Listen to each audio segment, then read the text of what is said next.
on West Florida since 2010 yesterday. Can West Florida bounce back and perhaps keep their season alive at least one game longer? That will be the question to be answered today.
And welcome to Pensacola.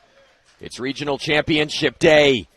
The University of Tampa looking to make yet another appearance at the College World Series this year, and West Florida looking to make just their first appearance since 2011.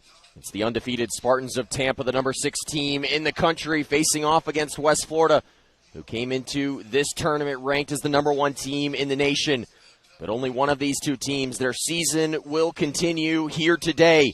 Hello, I'm Noah Frary saying welcome to Jim Spooner Field here in sunny Pensacola, Florida for this regional championship game in the NCAA South Region Tournament. A ticket to Cary, North Carolina awaits one of these two teams for Tampa. It'll be a bit easier of a road than it'll be for West Florida. Tampa, they have to win just one game this first game. If they can win, they advance. West Florida, they have to win and try to keep their season alive and have a second game later on today. We'll see what happens in this one. For West Florida, they're going with their ace, Evan Floyd, on 2 days rest. Coming back after throwing 6 innings and picking up 10 strikeouts against Shorter. Floyd making his 16th start of the season.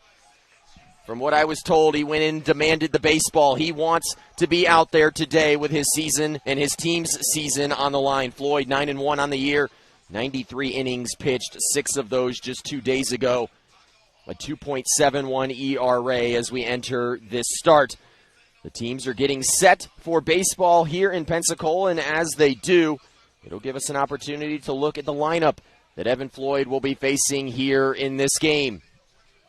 It'll be E.J. Cumbo leading it off. He'll be in center field today. Drew Earhart at third base. He'll bat second. Jamarcus Lyons in left field. He'll bat third. Dan Sullivan at first base, hitting in the cleanup spot for head coach Joe Urso. Luke Glancy, he's been the primary designated hitter all week. He's in right field today. Sam Freitas, after coming in pinch hitting a couple times yesterday, he'll be the designated hitter. J.D. Urso at second base. Josh Rulai behind the plate, and Christian Flint starting at shortstop. He'll bat ninth today. That'll be the lineup that Evan Floyd will face. Floyd on short rest for one of the first times in his career. We'll see what West Florida can get out of him. They threw Josh Pilon in that elimination game last evening against Lee University, and Pilon turned in a career evening. A quick rundown on that outing. It was absolutely spectacular. He would go 9 innings pitched.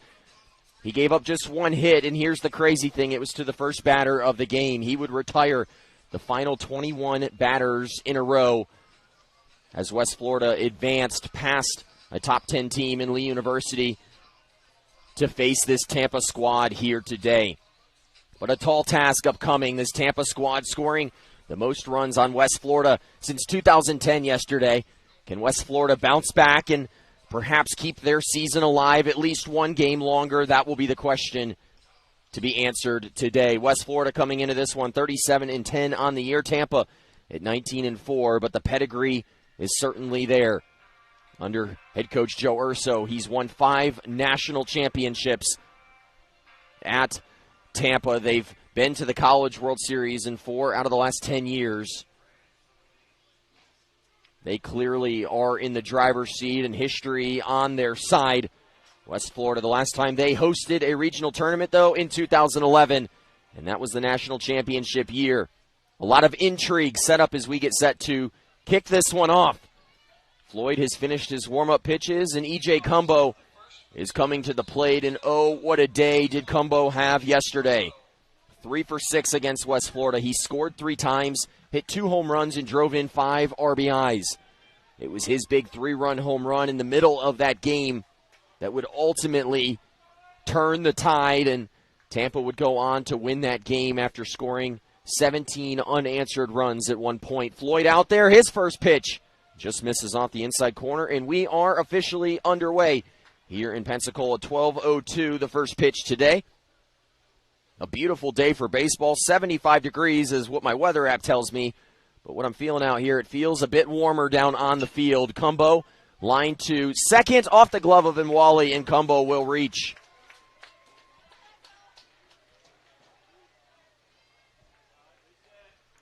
An error charged to Adam Nwali, and that'll put Cumbo on first base. And that'll bring up Drew Earhart. Earhart making his 18th start of the season here today. He's hitting .355 on the year, 3 for 4 yesterday against West Florida. He would drive in a pair.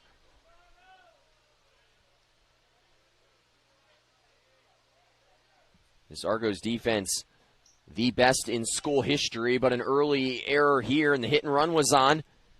Both of these teams extremely aggressive on the base pass, and already some signs of that here early on.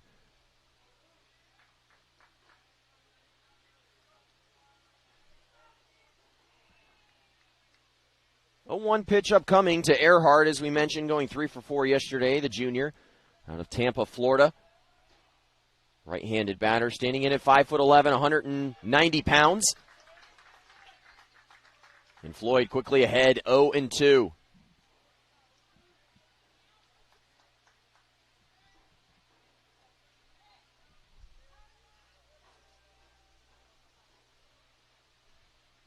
Runner on first base, it's Cumbo. After he reached on the early error, and Earhart gets into that one, skied into center field. Plenty of room for Menhennet as he camps underneath it for out number 1.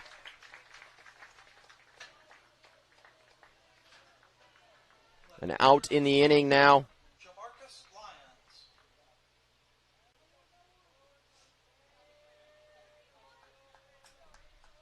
And that'll bring up Jamarcus Lyons, hitting in the 3-hole today for Joe Urso. Lyons, a .333 hitter, making his 20th start of the season. He's appeared now in 22 games. The sophomore out of Tampa, Florida. A big guy in that right-handed batter's box, 5'8", 220. And he's had himself a good year, a .333 average on the campaign.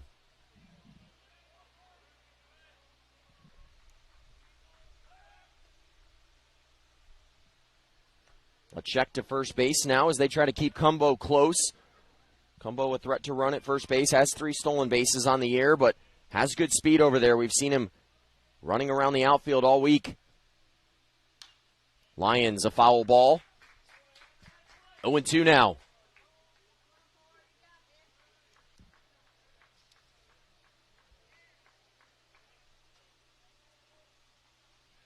Cumbo reaching on the early error by West Florida.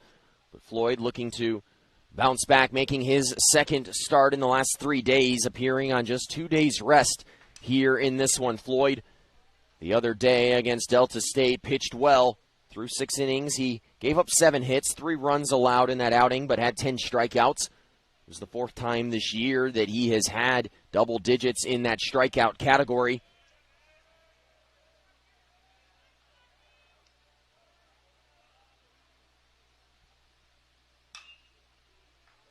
Lyons into center field. And again, Menhennet underneath it. He'll make the play for out number 2.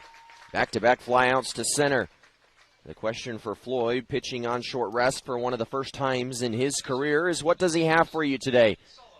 Floyd threw north of 100 pitches the other day against that Delta State team. Actually, that shorter team, I beg your pardon.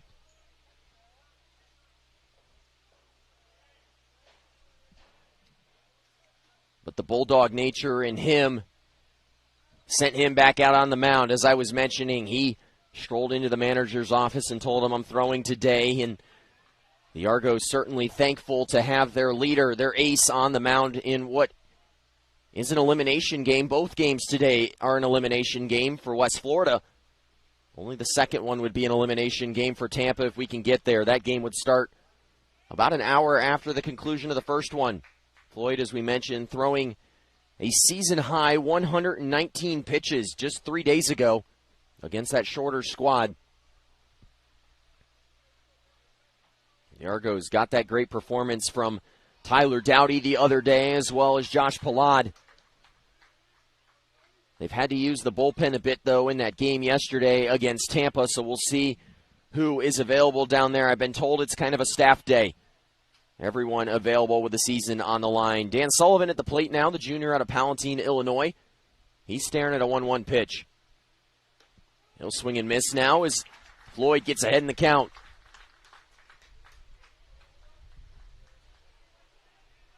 Important for West Florida to keep the defense clean today when Floyd gets balls put in play. They need to capitalize to keep that pitch count low. We saw that early error in this ball game.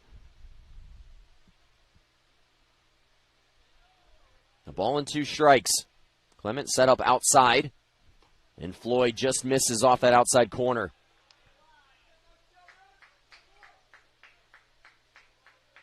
If you're used to watching professional baseball, you normally don't see these pitchers pitch as much as they have pitched, but as several people have said in the ballpark, they're still young. A lot of adrenaline out here for these players. 2 balls and 2 strikes now. That one lined into the gap. Cutting over is Menhennet. And they're going to send Cumbo home. A double by Sullivan, and Cumbo scores the first run of the ball game for Tampa. An unearned run charged to Evan Floyd now.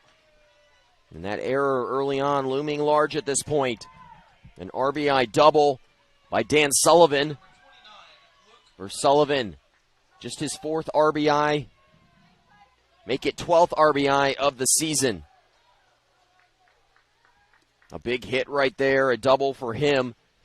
And now Tampa doing what they did so well yesterday, and that's picking up hits with 2 outs. They would drive in 12 runs with 2 outs yesterday. They hit north of 600 against this Argos pitching staff yesterday in that category. And an early 2-out double. Yesterday, the Argos were just unable to get out of innings against this Tampa squad. Can Floyd be different today?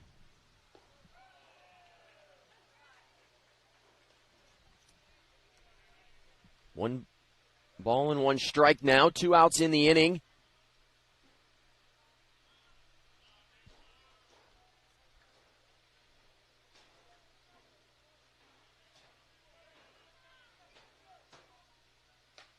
Floyd, he'll miss outside. 2-1 now. Falling behind the right fielder Glancy today. Glancy 2 for 4 in that game against West Florida yesterday. He would score 3 runs. He had a double as well.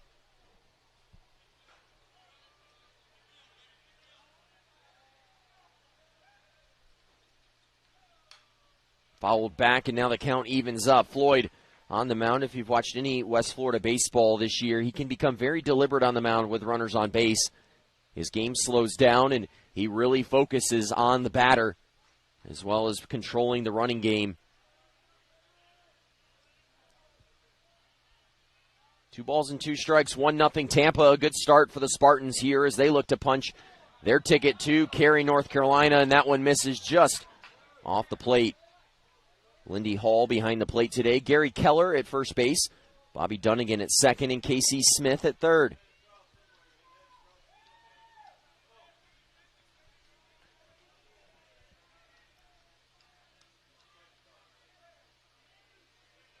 Floyd looking to get out of the inning. His pitch will just miss the outside corner.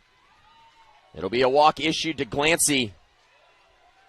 And now multiple runners on base, and Tampa again doing what they've done to so many teams in this tournament, and that is putting base runners on with 2 outs. They did it to Lee the other day. They did it to West Florida yesterday. And that'll bring Sam Freitas up. Freitas pinch hitting yesterday, and he would end that game 3 for 4.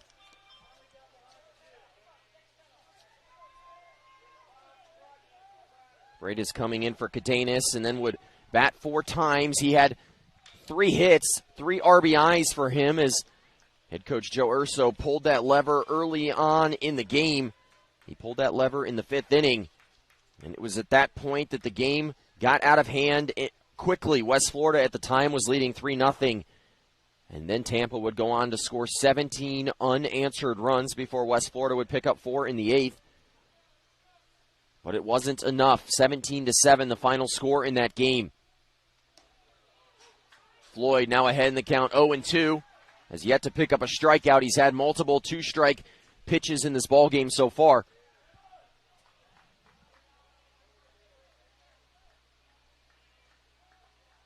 Floyd leads this team in strikeouts with 102 on the year. He's in the top 5 in the Gulf South Conference. He could really use one now. Battling is Freitas, though, at the plate. The senior out of Lawrenceville, Georgia, a smart player as well, multiple academic honors throughout his career.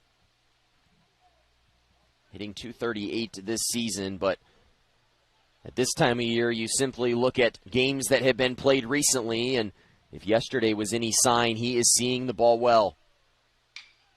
That one hit hard into center. Back on it is Menhennet, and he'll make the play for the final out of the inning. 3 flyouts to center field, the 3 outs in the top of the first inning, but Tampa, they pick up an unearned run after a lead-off error. It's 1-0 in favor of Tampa as we head to the bottom of the first inning.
.23 pitches in that first inning, a couple of hits. Make it 1 hit, actually. It was that double by Sullivan that would drive in Cumbo. An unearned run charged to Evan Floyd. DJ Masick, he will get the start here today for the University of Tampa, the graduate student. A transfer from New York Tech University. He played alongside E.J. Cumbo up in New York, making his first appearance of these regionals and making just his first appearance since the beginning of April. He will face a talented Argos lineup led off by Miller Hancock. We'll get to the rest of that lineup in a moment. Hancock stepping in. Coming off a 2-for-5 game last evening against Lee, as West Florida would have to battle to keep their season alive. That was a tight game throughout, and then ultimately West Florida picking up some runs late in that contest. They scored 5 late in that contest and would go on to win that game 7-0. Hancock flies to right field. Glancy has room. He'll make the play in fair territory for out number 1. That'll give us a great opportunity to look at the rest of the lineup for West Florida. Miller Hancock, you saw, he led this game off. Cullen O'Shea, he'll bat second. He's coming to the plate. He'll be at first base. Dylan Menhennet on deck. He'll bat third today. Adam and Wally in the 4-hole. He'll be at second base. Justin Dunham in left field. He'll bat fifth. Estrada in right. He'll bat sixth. Roberts, the designated hitter, batting seventh. Sam Clement behind the plate. He'll bat eighth. And Fontenot in the 9-hole. He'll be at third base today. 0-1 pitch there as Masick gets ahead.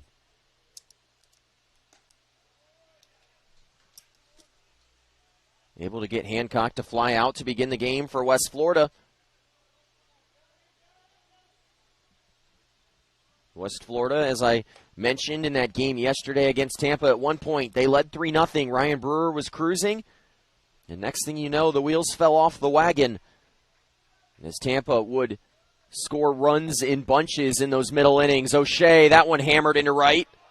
Going back and off the scoreboard, I believe. No signal yet. And it is a home run. Cullen O'Shea goes big fly. Goodbye, baseball. And we've got a tie game. And for the second consecutive inning that O'Shea has batted in, he has homered. The big 3-run home run last evening in that 9th inning. And now a solo shot here in this game, tied. O'Shea has attacked the scoreboard multiple times in this tournament, and this one, a big one, as West Florida gets a bounce-back home run to even the score. O'Shea now tied for the most home runs since the 2013 season for West Florida with 11. At one point, about a week ago, he was tied with Menhennet at 8, and he's hit 3 in this tournament already. This one, perhaps one of the biggest early on in this game. Menhennet, he'll ground to short. Flint will field it and throw cleanly over to first base for out number 2.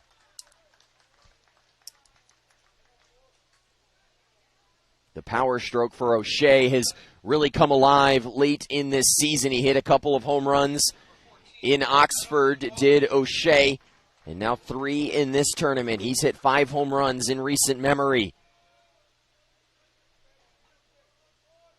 A 6-3 ground out by Menhennet for out number 2. Masick, as we mentioned, getting the start today for Tampa. He's from that Tampa area, and that was a big reason why, as I was told earlier, that New York Tech team, they made a very tough decision due to perhaps some of the financial ramifications from COVID. And now Imwali into left center field. That one will get down. Imwali, a big turn at first, but he'll stay right there. The second hit of the inning for West Florida. Back to that New York Tech team, though, due to some ramifications and perhaps financial ones, choosing to suspend their athletic department for a year or 2, and it was Tampa who took advantage of that. They got E.J. Cumbo, as well as Masick and some other guys from that New York Institute of Technology, and it's paid off in a big way. Last year, Masick 2-0 in 4 games, and a 2.4 ERA in that shortened season. He's made just the 1 appearance this year, however, back on the 3rd of April. Failed to record an out, gave up a run on a hit. But he does have a starter's pedigree. Both of these teams, though, deep into their pitching staffs here this weekend. A lot of games played so far. West Florida playing in their 5th, Tampa in their 4th.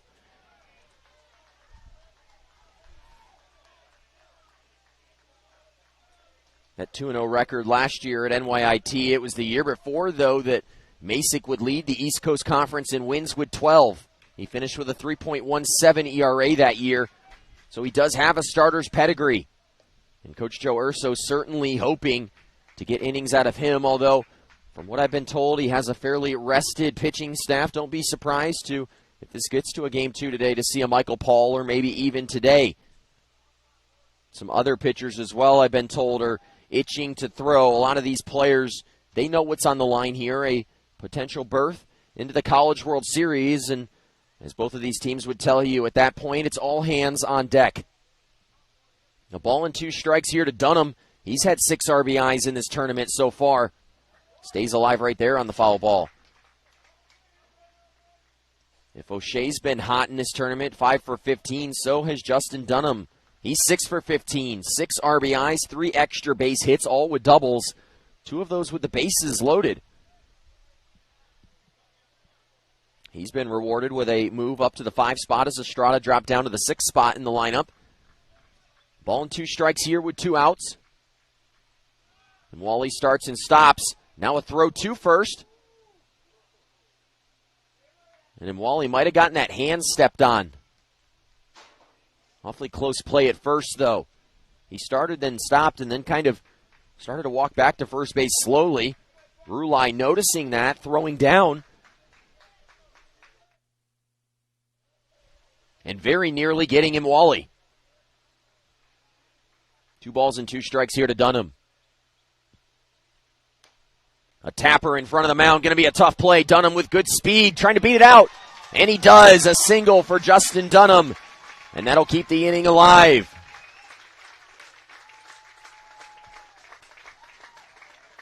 Dunham, he has some of the best speed on the team, and he showcases it right there, and it's back-to-back hits now with 2 outs. Both teams hitting well early in this game with 2 outs, 3 for 4 between the 2 teams, a .750 batting average, as both pitchers so far have struggled to get out of innings. And as we mentioned with Floyd on the mound, these are important pitches. You don't know how many pitches these pitchers can throw today, and so you certainly have to try to get out of innings when you have the opportunity. 2 runners on. West Florida with a run already in the inning on that lengthy home run by O'Shea, his third in as many days.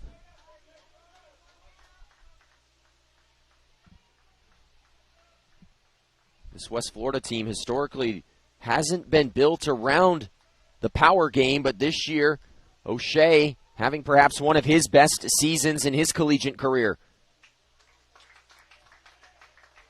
He homered against Delta State on the 28th, and then again yesterday against Lee, and now again here this afternoon. Matthew Estrada at the plate. The redshirt junior, a finance major here at the University of West Florida, hitting .283 on the season. 4 for 14 at this tournament, 1 for 4 yesterday against Lee. Trying to get over that 300 mark. This is just the only season in his career where he's been under it at this point of the year. He's hit as high as 330 in some seasons. So certainly he's a player that some of the coaches on the West Florida coaching staff consider an X factor. If he continues to get hot, this West Florida team could be very good as they look to extend the lineup. Estrada, since dropping down in the lineup, though, has been successful at driving in runs. He's had RBIs in 11 of his last 16 games, has Estrada. 15 of his 31 RBIs on the season have come in those 16 games since the move down. On the season, Estrada hitting .385 with runners in scoring position. He's one of the best bat-to-ball players in this West Florida lineup. Him and Justin Dunham, who we saw a moment ago, do a superb job at putting the bat on the baseball. 3 balls and a strike here. Masick looking to get out of the inning. And he'll miss outside, and that'll load the bases for Jason Roberts. West Florida making Masick work here in the early stages. The bases loaded, and that will lead to a mound visit by the pitching coach.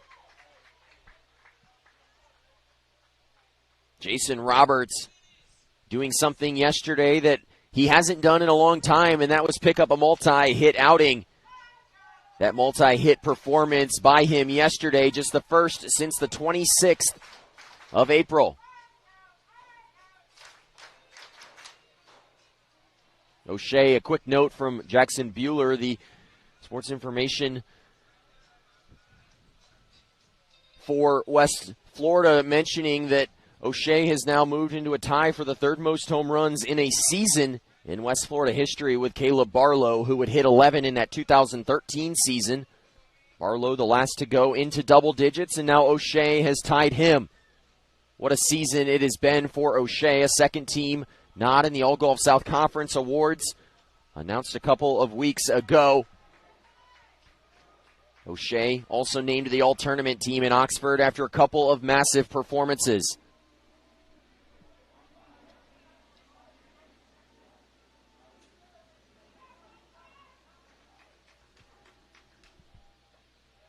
If O'Shea can homer again, it would tie him for second all-time with Xavier Smith, who had 12 in the 99 season. We've already seen one record this year for West Florida broken that was set in that 1998 season, and that was a 31-game hitting streak that Menhennet had this year. Big spot for Roberts. Coming off that 2-for-3 performance yesterday, he's been seeing the ball well lately. And Masick looking on the ropes, and Joe Urso doing something he certainly did not want to do early on in this game, and that's get the bullpen going. Masick trying to get out of the inning, but behind in the count 2-0. Roberts, he loves to hit the fastball, and perhaps a fastball count here. He sees a fastball and fouls it off to the right side. Does Sullivan have room? He does not. That one will land about 2 rows into the bleachers.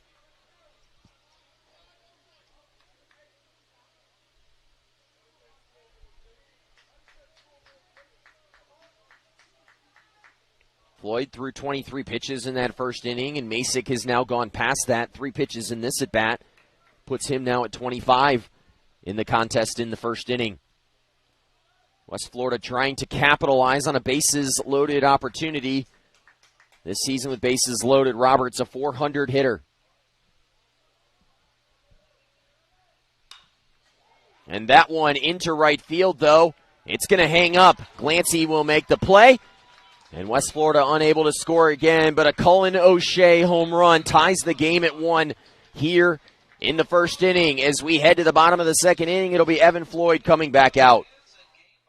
Hi, I'm Mark Emmert, president of the NCAA. At the NCAA, we know that readers become leaders. While the young men and women who play college sports may be tremendous athletes, each and every one of them is also a student pursuing a college degree. As a parent, you're your child's first and most important teacher. Encourage your kids to read daily. Start the habit early by reading with them when they're young. Then have them read to you for about 30 minutes a day when they get a little bit older. Reading prepares children for lifelong opportunity and allows them to create great mysteries and stories and explore the world through their own mind. Very few student athletes will go on to play sports professionally, which is why their education is so important. What they learn through reading and through the classroom prepares them for life after sports. So pick up a book and help set your kids on the path to opportunity.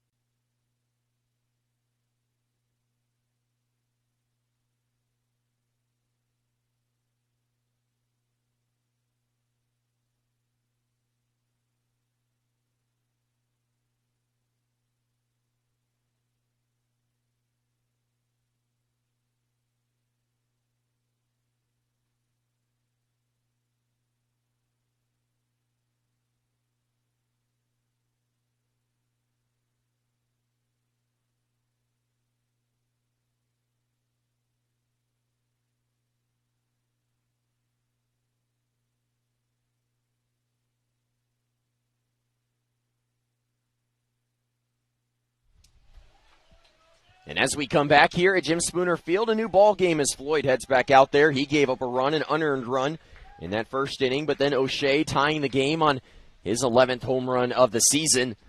And that brings up J.D. Urso batting in the 7 hole today for his dad and head coach Joe Urso. Urso facing Floyd for the first time in this tournament. He was 1 for 4 yesterday in that 10-run victory for Tampa over the University of West Florida. Picked up a couple of RBIs and would score a run. He's 3 for 11 in these championships. West Florida missing a big opportunity last inning with the bases loaded as Roberts flew out to right field, stranding 3 runners on base. They get the run. They pounded out 3 hits, but unable to get the big hit and perhaps knock Masick out of the game. A couple of relievers were warming. 3-0 now here for Floyd. He threw 23 pitches in that first inning, coming off a season-long 119-pitch outing against Shorter. So important to have quick innings if you're Floyd. He'll miss inside. A leadoff walk issued to Urso. And Tampa, for the second consecutive inning, will have the leadoff runner on.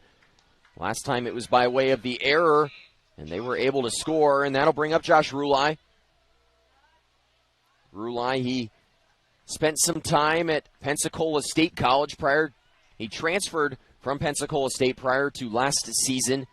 Appeared in 58 games in his 2-year career.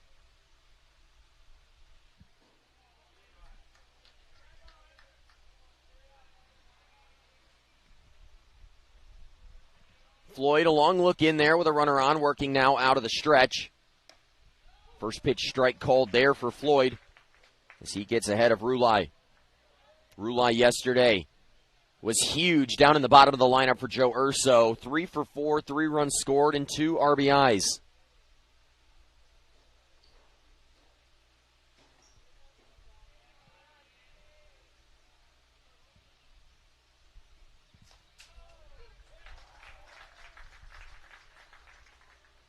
I failed to put this together yesterday, but Tom Colby, the sports information director for Tampa, mentioning that Josh Rulai, he played at that Pensacola State College here in the Pensacola area. He was teammates with Ryan Brewer, yesterday's pitcher, on that 2018-19 team for the Pirates.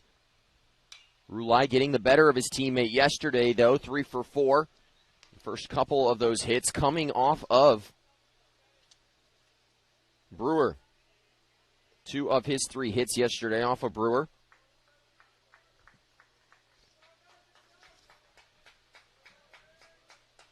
Ulai batting here, though, behind in the count 0-2. Floyd still searching for that first strikeout. This Tampa team, though, tough to strike out this year. They battle in counts and make it very difficult for opposing pitchers to strike them out. As we mentioned, West Florida, several players in their lineup really good at putting the bat to the baseball in situations like this. This Tampa team just as good, if not better, in that area. Tampa, they've struck out just 154 times this year. That one will just scoot through the left side. Fontenot laid out, but unable to make the play.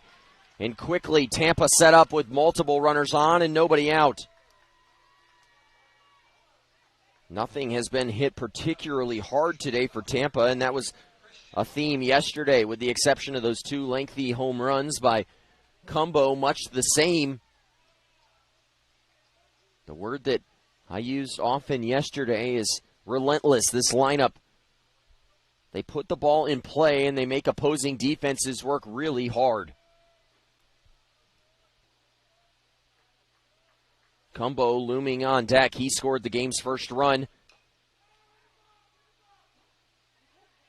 He shows bunt right there. Flint does, and called a foul ball emphatically there by Lindy Hall. And now we're going to get a mound visit. Flint making contact with that twice, though, but fortunate for him, he was still in the batter's box, which means that he was not out. A first pitch strike there to Flint.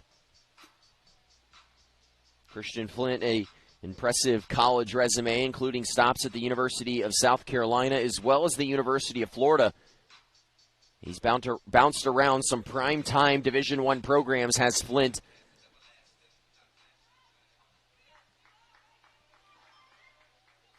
He's also a smart kid. He was in the top 5% in his graduating class of 800. He was on the SEC first-year academic honor roll in 2019. He transferred to Tampa for his senior year last year in 2020.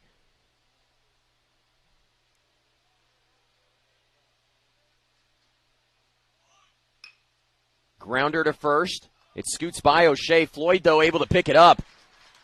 And West Florida fortunate to get an out right there. The Argos uncharacteristically a bit shaky here early on defense. We've already seen one error. And now a big spot here. Cumbo hit the big blast yesterday. And up now with runners on second and third. Trying to give his team the lead. A sack bunt. The putout goes 1-3 if you're keeping score at home for the first out of the inning. And that brings up Cumbo. 3 hits yesterday, as we mentioned. Cumbo, he's hit safely in 19 games this year, including 10 multi-hit performances. And he's been hot as the season has drawn on. He's hit safely in 19 of his last 20 games and leads this team with hits. 36 on the season.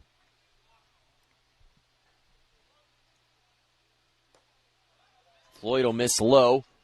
Cumbo, as we mentioned earlier, teammates with today's starter, DJ Masick at New York Institute of Technology, NYIT. And after the first pitch ball, they're going to intentionally walk Cumbo to load the bases. And that sets up the double play here for West Florida. So the two middle infielders, Hancock and Wally, are given the ability to move back to double play depth. Cumbo walked. The bases loaded, much like West Florida had last inning. They weren't able to capitalize. Can Tampa? Earhart batting now. He flew out to center field in his first plate appearance. Time called at the plate.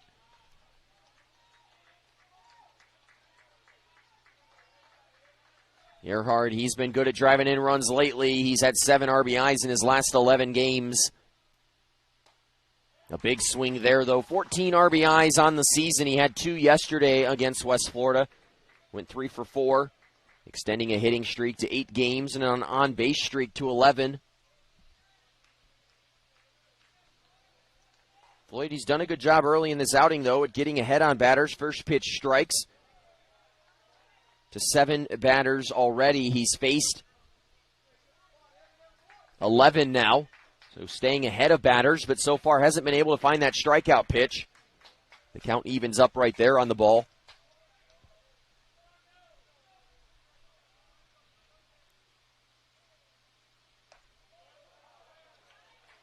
Floyd not getting the call on that outside corner so far today. Tough to tell, though, from our vantage point if that one is as close as perhaps some may think. A little bit off to the left-hand side, so you miss that right-hand side of the corner. So we'll give the benefit of the doubt to Lindy Hall behind the plate today. That time Floyd will get a call on that outside corner. The Argos consistently trying to work away from these hitters, not allowing them to use that pull power. Earhart, though, no home runs on the season. More of a contact hitter, hitting .355 this year, primarily at the top of the lineup. Fouls off a tough pitch there to stay alive in the count.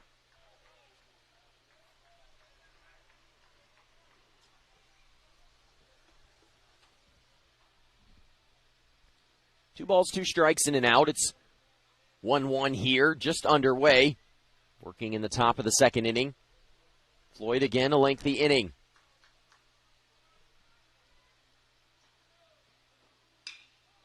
And Earhart, that one, going to find some grass in right field. It'll get down and roll around in the corner. Tampa scored 2 runs. They're sending the other one home. The throw to third, cut off. They'll tag him, but the bases clearing double right there for Earhart. And the score now 4-1. Another big hit for the University of Tampa. This one a bases clearing double, and then on the throw, tagged out at third.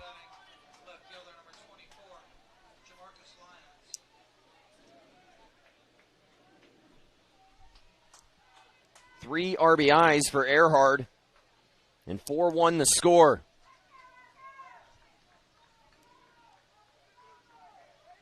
Earhart on the plate, also out at that point. It'd be 9-4-5 on the putout for the second out of the inning. But the damage done is he drives in all 3 runners with the bases loaded, doing something West Florida couldn't do last inning, and that was picking up a run with the bases loaded situation. And that brings up Jamarcus Lyons. He would fly out in that first inning.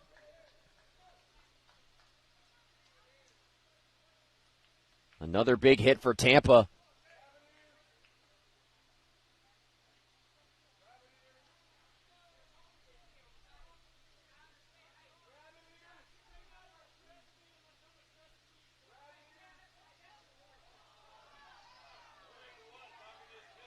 A conversation going on now between Mike Jeffcoat and home plate umpire Lindy Hall. Jeffcoat has been frustrated multiple times during these regionals with perhaps how his pitchers have been getting calls behind the plate and maybe some of that boiling over right there. He has been warned by home plate umpire Lindy Hall. A ball and a strike now, 2 outs in the inning.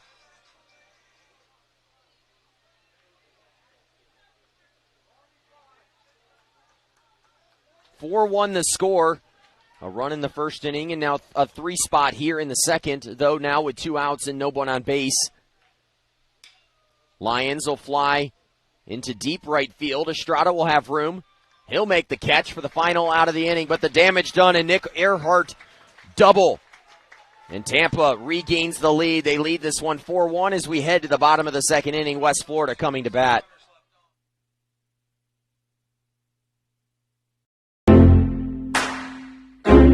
Real change occurs in that split second, a moment of connection among people. With a common purpose, a shared vision, and a unified goal. What will you change? What will change you? The University of West Florida. No limits.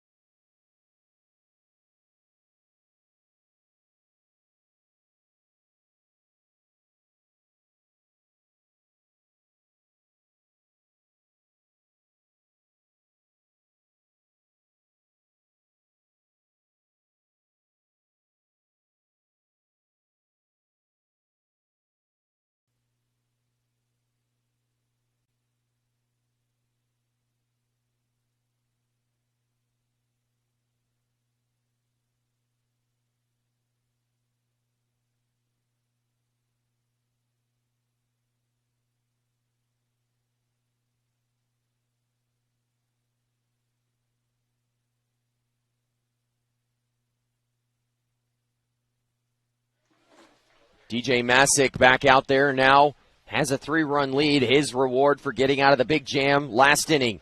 He threw 26 pitches. The Argos would score a run off of him in the bottom of the first inning. But then his teammates on offense, a big hit, and now a 4-1 lead for Tampa and new life for Masick. He had gotten into that jam last inning, and the bullpen had started to warm, but able to escape without allowing a second or maybe third or fourth run, as West Florida was clearly set up, but Masick doing a good job of escaping.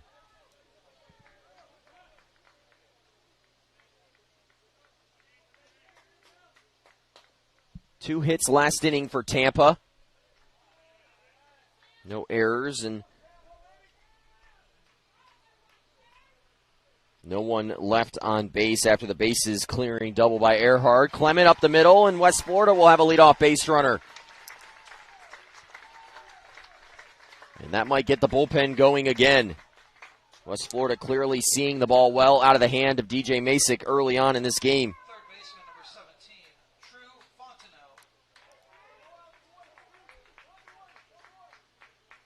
On that big double, it was Urso, Rulai, and Cumbo coming in to score after Mike Jeffcoat chose to walk Cumbo to load the bases, and then Earhart coming through.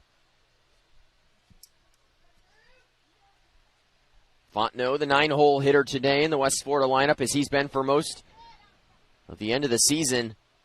Although yesterday and today, so far, he's had some trouble getting the bunt down. Wasn't able to get it down yesterday, and unable to get that first one down. 1 for 4, though. He would pick up a big RBI single off the end of the bat late in that game yesterday.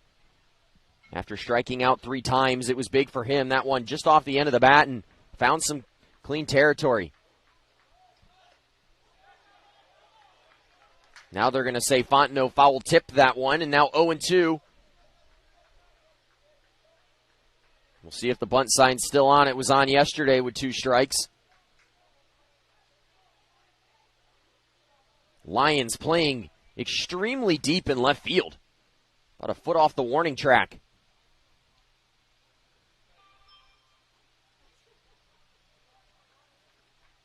An 0-2 pitch. Fontenot hammered to center. Back on it is Cumbo. Plenty of room to make the catch for the first out of the inning.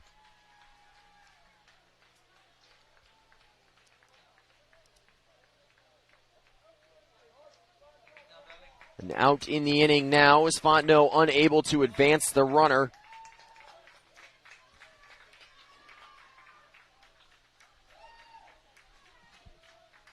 And that'll bring up the top of the lineup for West Florida. Miller Hancock. He flew out to right field in his first plate appearance. Hancock, a 33-game on-base streak on the line here today.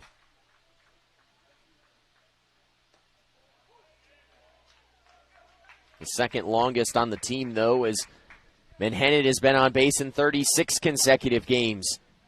Hancock doing everything you can ask for out of the leadoff role, hitting 8 for 14 in these regionals, 6 runs scored. He's been on base 10 times. But swings through that one. And now behind in the count, 0-2. Perhaps Masick in that lengthy inning where his team scored 3 has found something. He's pitching well here in the bottom of the second and looking for a shutdown inning.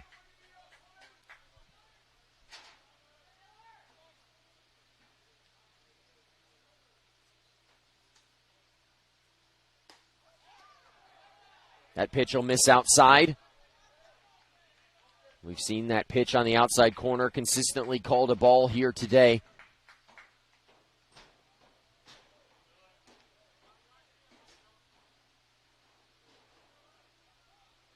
A ball and 2 strikes. Clement at first. And again, missing outside. That one a bit farther out. If you're a pitcher, though, if you've been missing that, it doesn't mean you don't stop going out there. Umpires from time to time have been known as the games go on to see the zone expand a little bit. And as a pitcher, it's your job to constantly be pushing the envelope. You want those pitches on the outside. Hancock, that one hammered to center. Back on it is Cumbo. He has room. A lengthy fly out now for Hancock. He would homer yesterday, but that one didn't have the same distance. 2 outs now in the inning on back-to-back flyouts to center.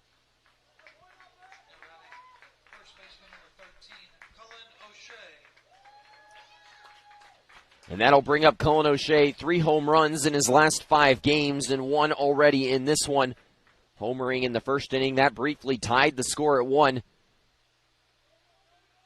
He's now tied for the 3rd most home runs in West Florida history with those 11 home runs this season. Unable to check his swing right there.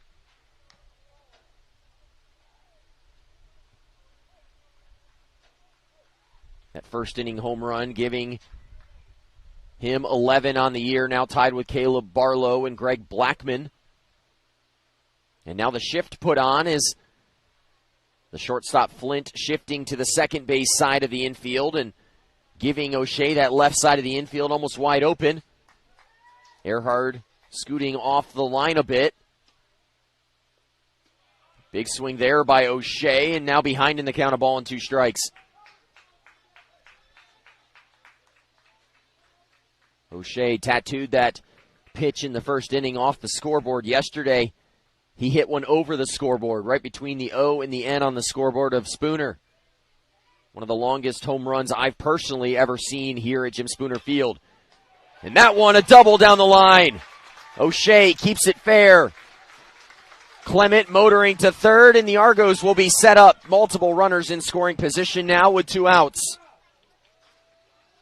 2 extra base hits in the contest for O'Shea as he continues a late season tear.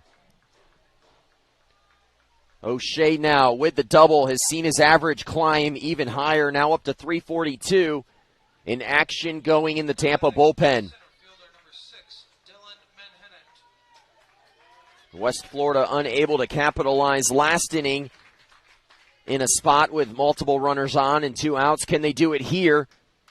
Last time it was Roberts who would end the inning, but this time their best hitter in Dylan Menhennet at the plate.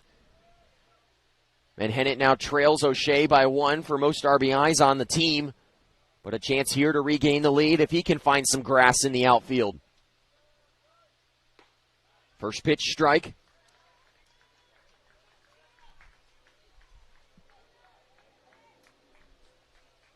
Masick, he's thrown first pitch strikes to 4 of 5 batters in this inning so far.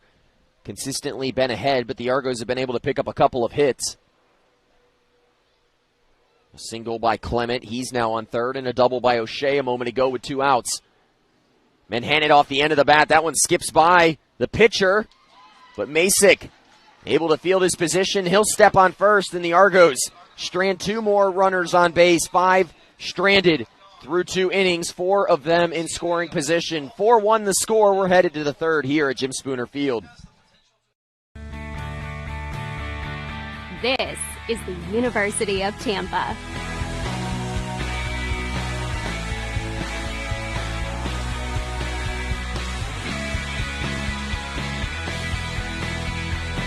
Explore your dreams. Discover your talents. Get ready to invent, innovate, and be a leader. This is the University of Tampa. If I lose, I'll respond with respect. If I win, I'll back it up with humility. If I fail, I'll rise up with honor. It's tough for us to put it all on the line.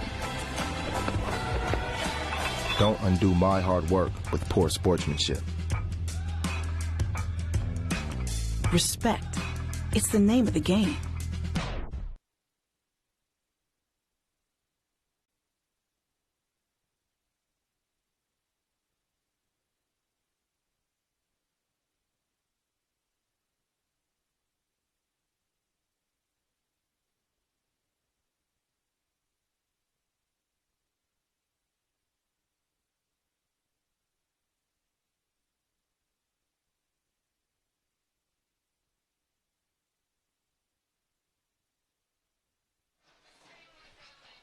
Top of the 3rd inning here in Pensacola.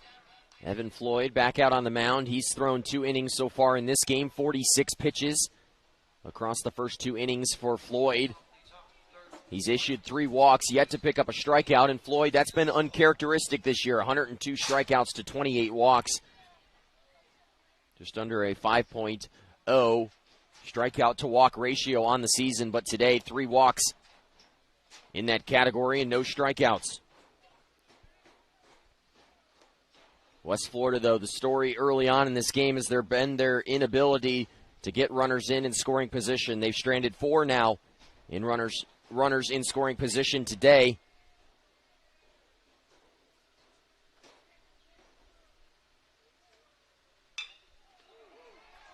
That one hit hard back up the middle. And for the third consecutive inning, Tampa, they'll have a leadoff base runner. This time Sullivan picks up his second hit of the ball game, a single off of Floyd.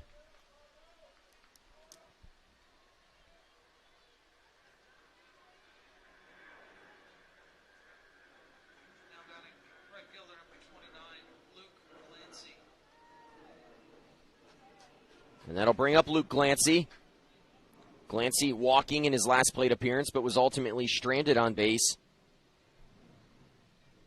He was stranded on first base when Freitas, who looms on deck, flew out to end the first inning.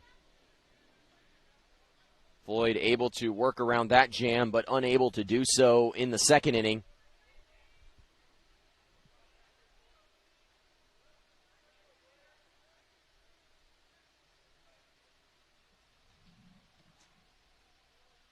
Looking, though, for a quick inning here.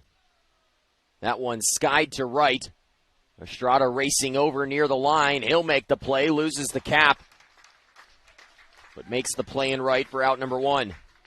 A lengthy fly out there by Glancy as Floyd picks up an out in the inning.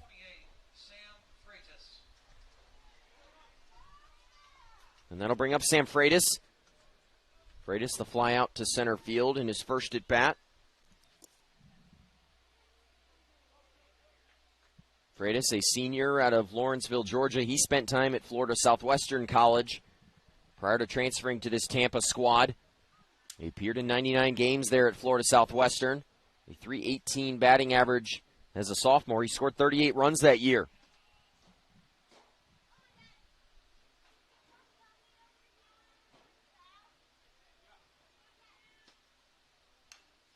Fouls the first pitch he sees back.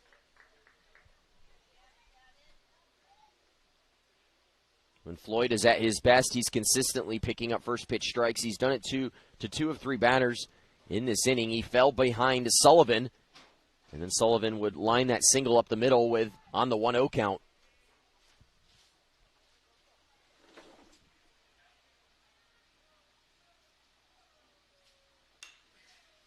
Oh, 0-2 now. Floyd challenges Freitas right there, and he's able to foul it off. Just a .238 hitter on the season is Freitas. 3 for 4, though, yesterday against West Florida.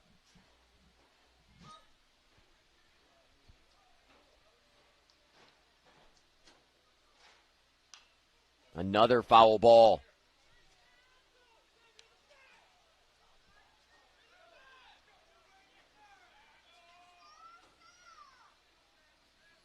.02 pitch upcoming.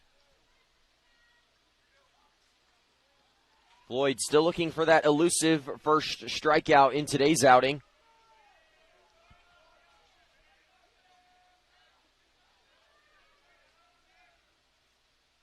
And he'll miss way outside. The goal for a pitcher on that 0-2 pitch is perhaps you want to pitch it outside, you want to leave it off the plate, but not that far off the plate. You want to give the batter something to think about, and right there, Freitas didn't have much to think about as that pitch missed far into that left-handed batter's box. Another foul ball. 3 foul balls in the at-bat for Freitas. Appears to be seeing Floyd well right now. He's a .267 hitter on the season with runners on base. He has Sullivan in front of him, who would lead off the inning with a single. And for the third consecutive inning, Tampa has had a leadoff base runner.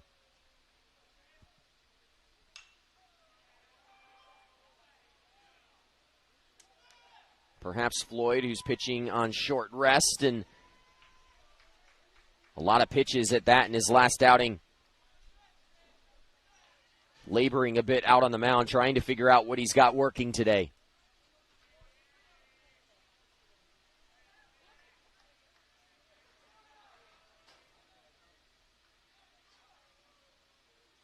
He'll miss upstairs, and that'll even the count. Floyd, normally you see him work off of a wipeout slider and a strong fastball, but both of those appear to be a couple of ticks down today.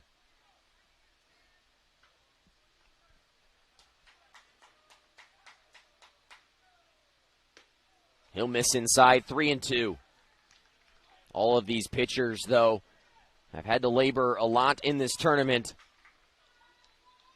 Multiple guys pitching on short rest. I'm sure you'll see a few out of the Tampa bullpen at some point today. There goes the runner. Swing and a miss. Clement throw down. The runner swiping second, but the first strikeout of the outing for Floyd. This one on the breaking ball. He's got 2 outs in the inning, but Sullivan stealing a base and moving himself into scoring position. That stolen base, just the second of the season for the first baseman Sullivan. This Tampa team, they don't run a lot on the bases, but when they do, they're effective. They like to apply pressure on the opposing team's pitching staff and catcher. A big stolen base right there to put a runner in scoring position. That brings up J.D. Urso. He worked a walk to lead off the second inning and then would come in to score on that Earhart double. Urso, the son of head coach Joe Urso, as we mentioned, he went to H.B. Plant High School. Him and Tyler Dowdy had some battles back in high school, I've been told. Enters today on a 3-game hitting streak. He had a 3-game on-base streak as well that's been extended, and now lines out to Hancock at short. Floyd able to get out of the inning. 4-1 the score. We're headed to the bottom of the third inning here in the NCAA Regionals. You're watching NCAA Regional Baseball on the UWF Sports Network. This is the University of Tampa.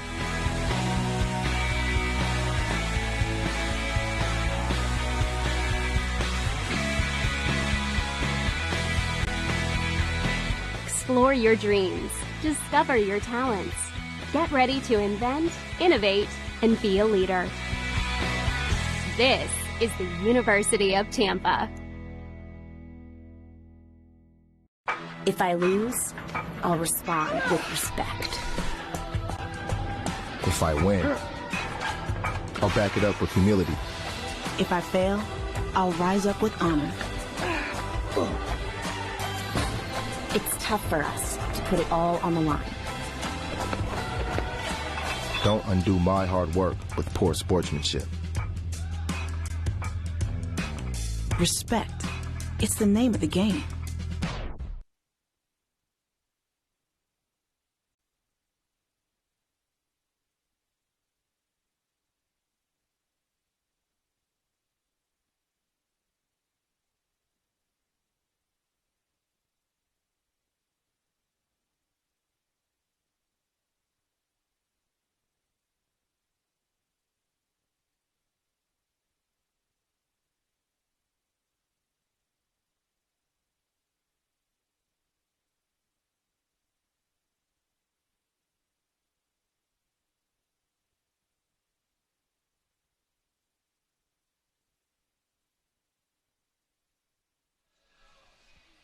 Catcher Josh Rulai taking a couple extra seconds to get out of the dugout there. He had been on deck when that inning ended.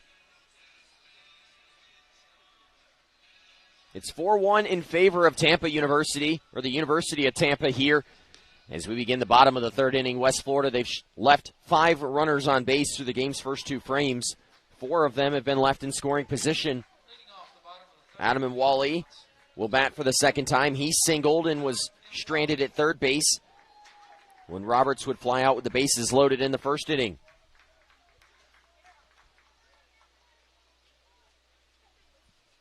"18 pitches last inning for Masick. Back out there for his third inning of work.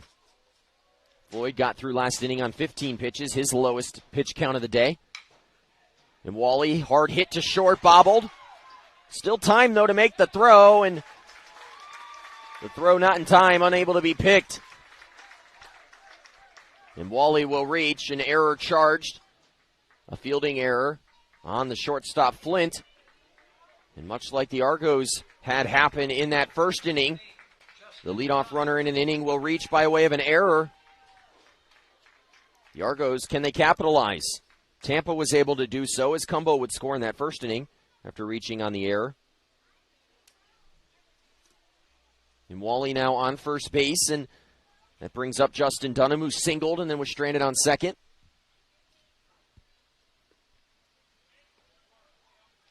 Uncharacteristic for both teams early on, an error for both teams.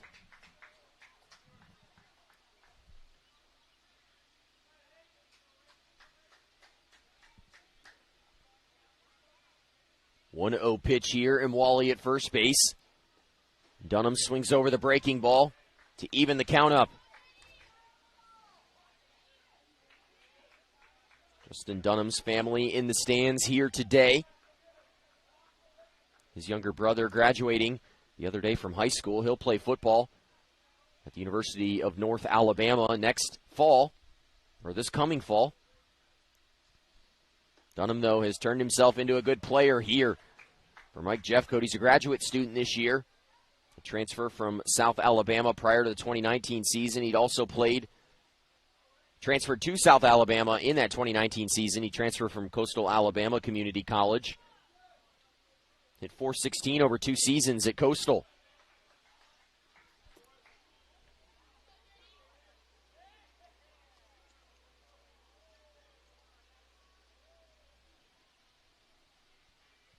Redshirted in 2019 as a junior at USA before transferring to West Florida in 2020. Prior to that 2020 season. And he'll line one over the shortstop and into left field, and Wally makes a big turn, but he'll stay right there as Lyons gets to it quickly. And West Florida now multiple runners on and nobody out.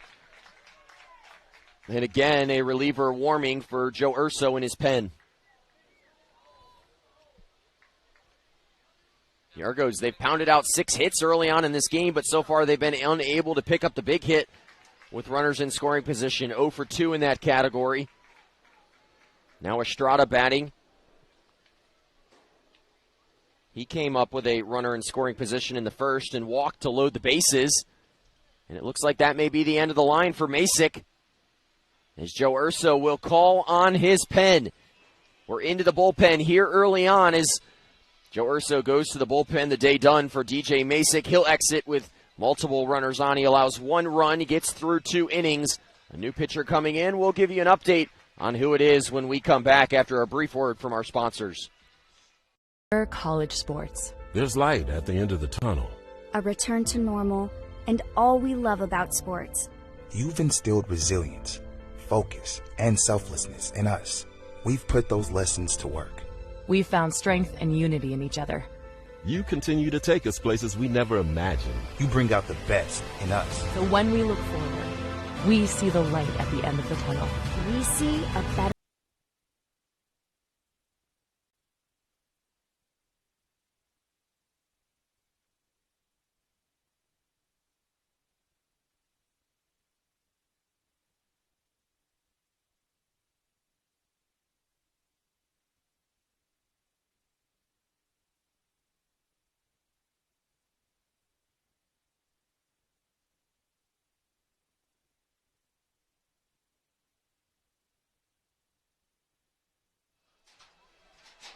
And as we come back here inside Jim Spooner Field, it's a new pitcher in for Joe Urso. He's gone to his bullpen here, and he's brought in the left-hander, Michael DeMoe, the junior out of Orlando, Florida.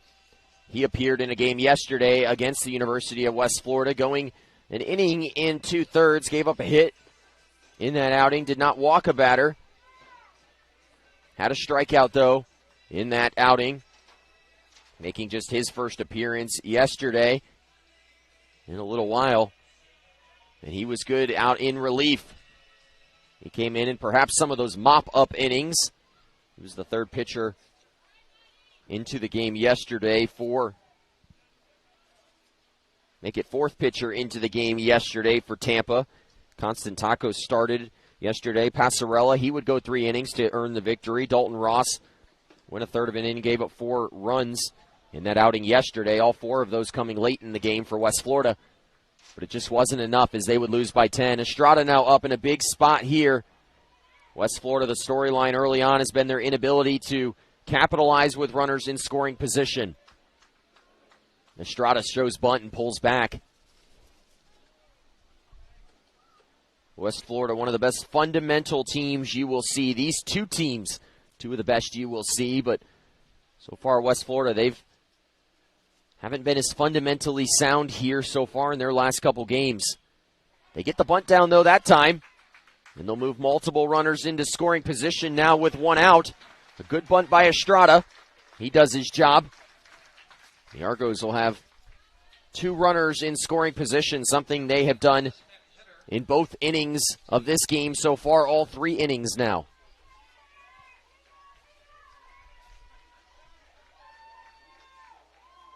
For Estrada, just his second sacrifice bunt of the season. And that'll bring up Jason Roberts. Roberts batted with the bases loaded in the first inning and fly out to right field.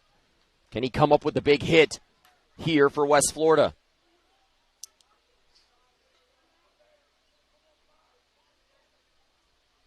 Estrada doing his job, much like he's done throughout his entire career here at the University of West Florida. And now Roberts, a true freshman this year. He got off to an absolutely red-hot start, but then cooled off, but is showing signs or has been showing signs of life lately. And that one lined into center. It gets down. Cumbo unable to make the diving catch. West Florida going to send two runners home. It's a 2 RBI single by the freshman Jason Roberts. Another big hit for him. And it's now a 4-3 ball game. Both of those runs charged to Masick. The line now complete on him. He goes 2 innings. Gives up 6 hits, 2 runs right there. And West Florida breaking through on the Tampa bullpen. One of the biggest hits of young Jason Roberts' early career right there. A 2 RBI single. It's the first hit that West Florida's had with runners in scoring position. They had been 0 for 2 prior to that.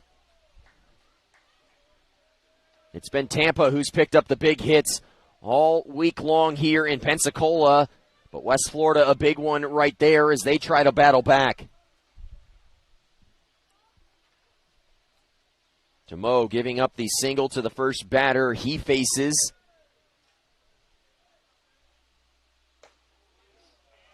Make that the second batter. He came in for Estrada.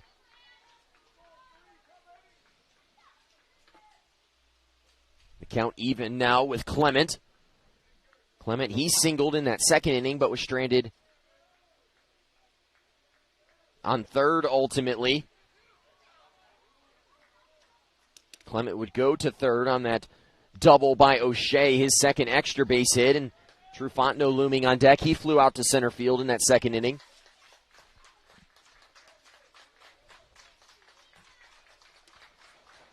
2-1 pitch upcoming. Demeaux serving up a big single a moment ago. He's been up and down this year for Tampa, making his 9th appearance. A 1.29 ERA on the campaign. He's gone an inning or more in his last 4 games. He struck out a batter in 5 of his last 8 outings.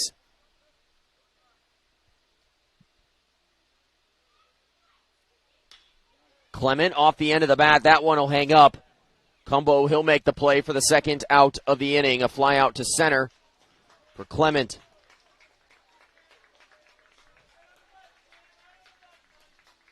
And that'll bring up Drew Fontenot. Just 1 for his last 5 in this tournament. That one, a big RBI hit last evening. He was 0 for 3 prior to that. Flew out to center field once already today.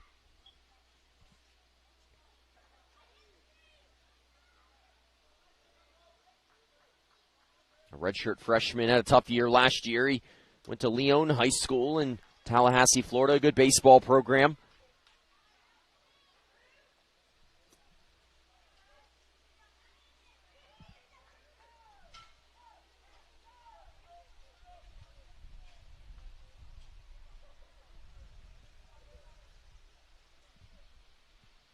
Fontenot behind in the count now, 0-1. It evens up, though, with that pitch missing upstairs.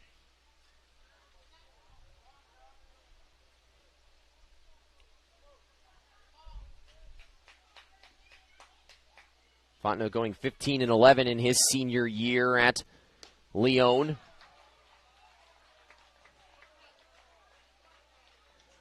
Fontenot that senior year hitting .388. He played in 28 games. He had 33 hits that year in 98 plate appearances. Timeout called by the catcher. A ball and 2 strikes now with 2 outs. DeMoe a strike away from getting out of the inning with just the 2 runs scored for West Florida. Can Fontenot keep it alive and turn over the lineup for Hancock, who looms on deck? A check to first as Robert scurries back to the bag.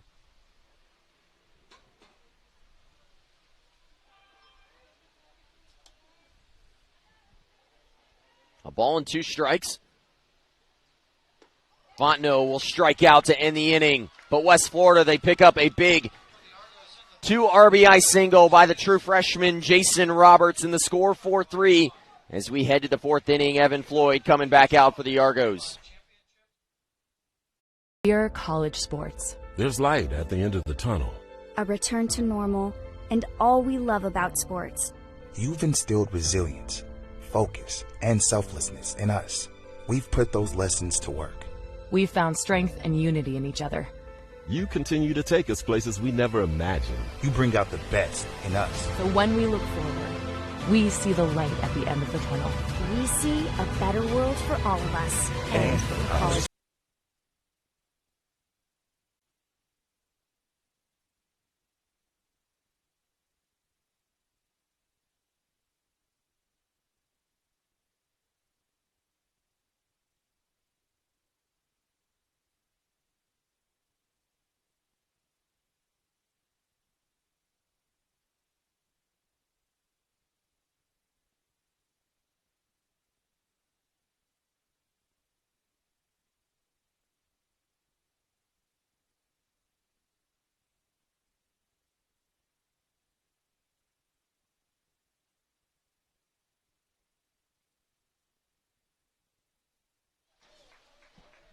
Josh Rulai will lead it off as we come back.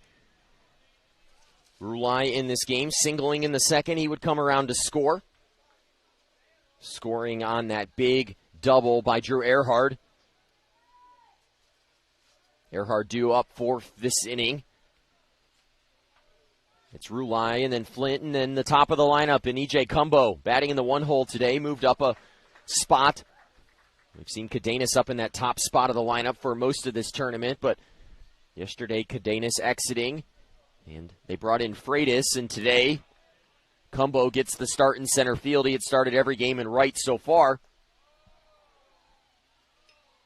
Playing a good center field, though, today. Unable to make a diving catch last inning, but so far has showing to be very serviceable out there in center field. Evan Floyd entering this inning, his pitch count at 61 pitches. And Floyd, maybe that adrenaline's kicking in. We've seen that breaking ball start to look a little bit better here as the outing has gone on. He picked up his first strikeout of the ball game last inning. He's walked 3 batters. Floyd coming off an 119-pitch outing just 2 days ago against Shorter.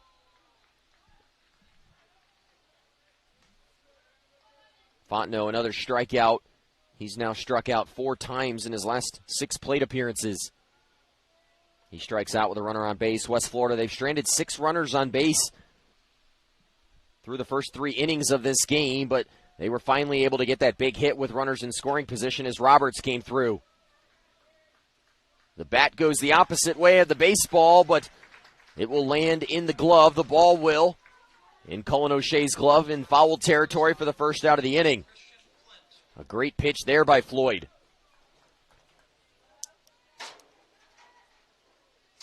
Floyd, we weren't sure how many pitches he would throw today, and I asked Mike Jeffcoat before this game how many pitches he felt like Floyd had. He said, honestly, he doesn't have a pitch count. I'm going to rely on him to tell me when he's done.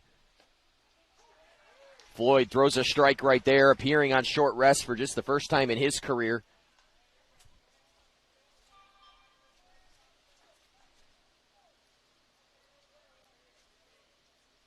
With the exception of that one big hit by Drew Earhart, He'd only allowed 1 run. What's so impressive, though, where I've been impressed as a broadcaster with this Tampa team, is their unselfishness on the field. A lot of times in situations, big situations, you'll see guys try to strengthen up and perhaps try to pull a baseball. But this Tampa team, they just play the game the way it's supposed to be played. An unselfish team, much like this West Florida team. I think these two teams very similar. It's unfortunate that one of these teams will see their season end today.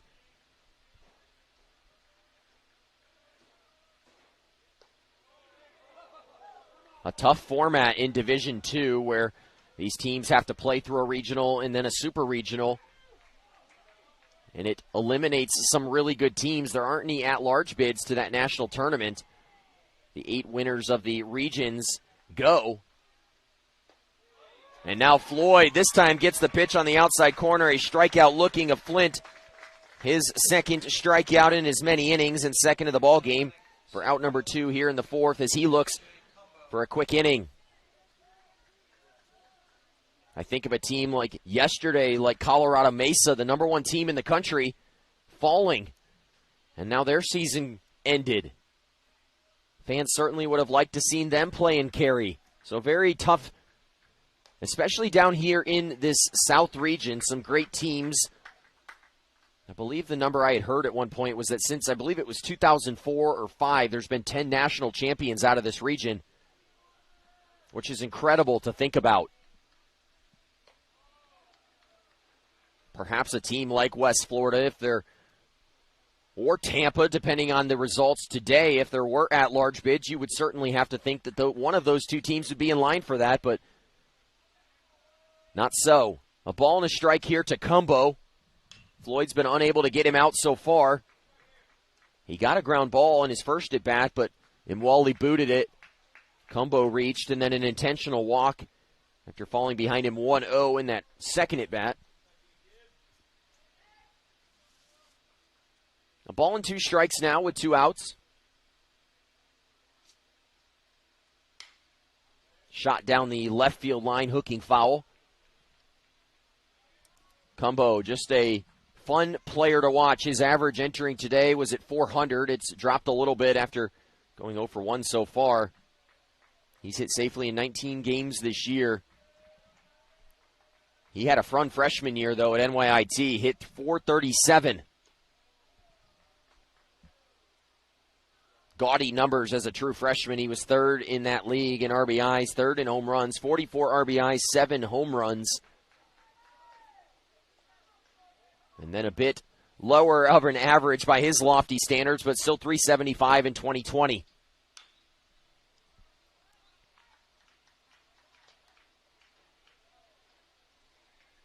I particularly loved, I was looking down through his stat line over the years, and he had a game against Felician on the 12th of March last year where he had 7 hits. He was 7 for 7.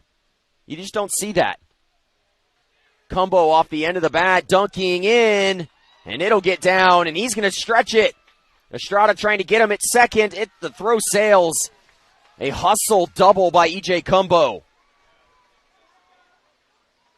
He just put that ball where there ain't any Argonauts. A great hustle double there by Cumbo as he picks up the hit to extend his hitting streak to 9 games.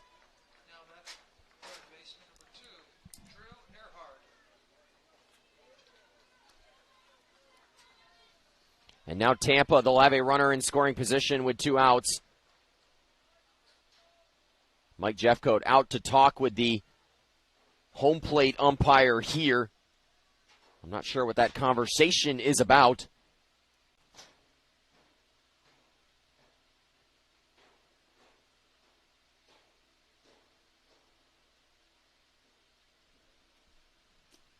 Lindy Hall going to make his way down to first base.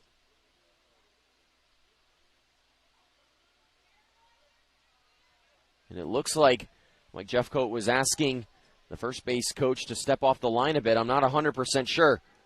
We saw Lindy Hall make a signal down to first base. 2 balls and no strikes now. 2 outs in the inning.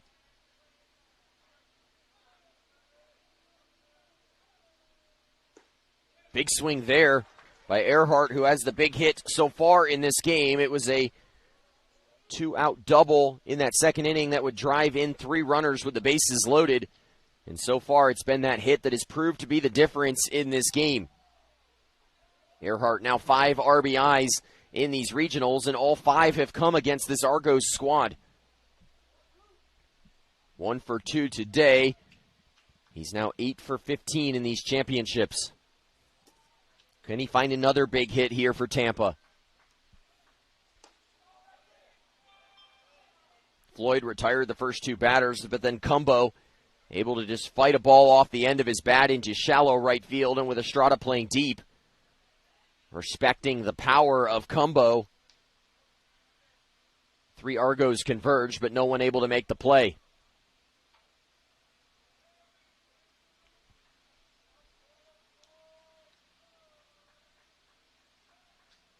Floyd checks the runner back at second. Cumbo gets a few extra steps.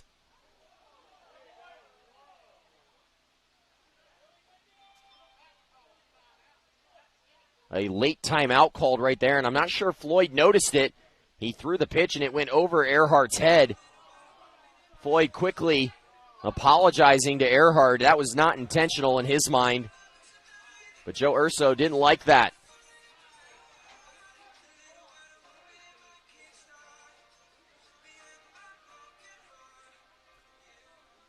Floyd, it looked like it almost nearly gotten into his windup, if not coming to the plate when that timeout was called. And he threw the pitch into the backstop. Fortunate, though, that it didn't hit the batter. That certainly got both benches up.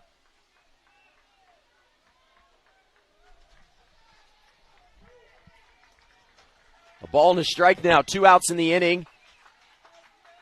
Floyd looking for a second consecutive scoreless inning against this Tampa lineup. Earhart again into right field. Hooking, still hooking. But Estrada will make the play on the warning track in right. Back-to-back scoreless innings for Evan Floyd. 4-3 the score, and West Florida coming back to bat.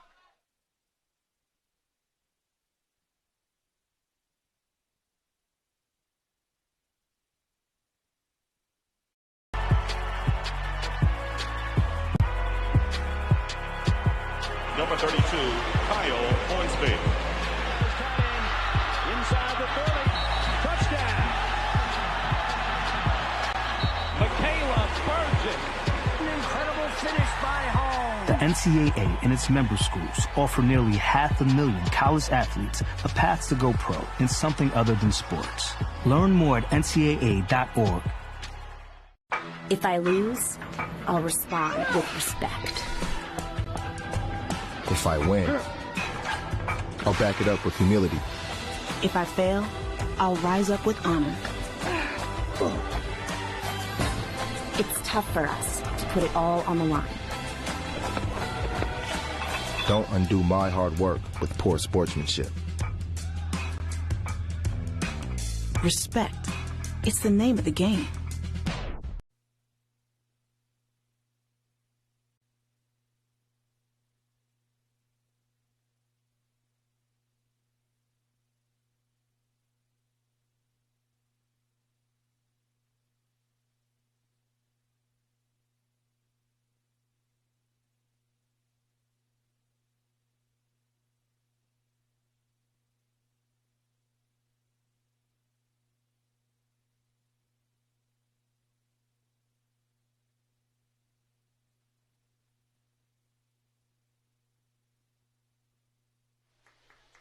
West Florida with the top of the lineup coming back up. Floyd, consecutive scoreless innings now. He had given up 4 runs across the first 2 innings.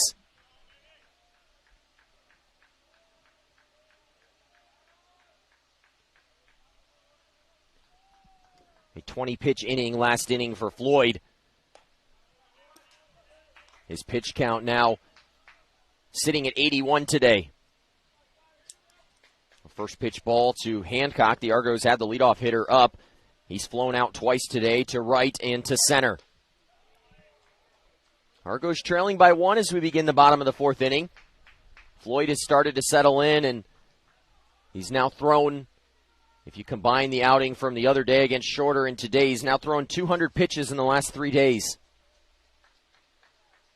A gutsy performance for Floyd with his team's season on the brink here in Game 1. That gutsiness has been the theme for multiple teams so far in this tournament. We saw a couple of relievers yesterday for both West Florida and Lee University have stellar outings. Chandler Ring and Josh Pilon, and then even the game before for Lee, we saw them throw a reliever for 8 1/3 innings. 7 1/3 innings, I beg your pardon. He would pick up a career-high 13 strikeouts in that relief appearance. We also saw something very similar yesterday from Linder. 2 days ago, I beg your pardon. Eric Linder in that outing the other day, he came in relief against Lee, and he went 7 innings and struck out 11. He's been a starter, though, for most of the year, but still a gutsy performance. It's this time of year where great players step up, and we've seen some great players step up so far. And Floyd trying to do it here again. He's thrown a lot of pitches over the last couple of weeks, through 15 innings in that Gulf South Conference tournament. Now making his second start of this tournament. Hancock still looking for his first hit. That pitch will miss outside. He's a player that if you're Tampa, you don't want to get on as the leadoff hitter. He leads the Argos in stolen bases with 17 on the year. He's 2 of 3 in these regionals. That one, though, they caught stealing yesterday. 3-2 as Hancock works the count full. DeMoe, the second pitcher in for head coach Joe Urso and the Spartans of Tampa. A good ERA all year long. Nice job by Hancock to spoil a pitch.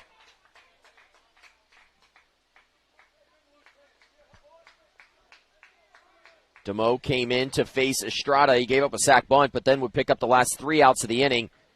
But he was pitching when Roberts lined that single into center to drive in a pair. Both of those runs, however, charged to Masick. Masick's final line, 3 runs allowed in this ball game, 2 of them earned, however.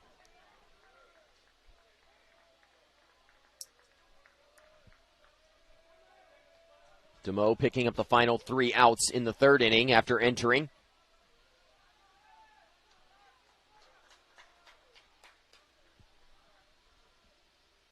Hancock, hard hit up the middle.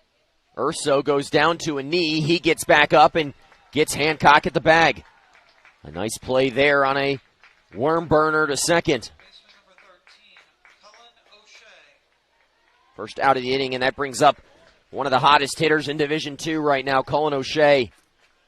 O'Shea, 2 more hits today, 2 more extra base hits for West Florida. In these tournaments, he's now had 6 extra base hits. 7 for 17 is Cullen O'Shea. 3 home runs, 5 home runs over the last 2 tournaments, the Gulf South and now the NCAA regionals, as he has stepped up in a big way at the end of the year for this Argos team.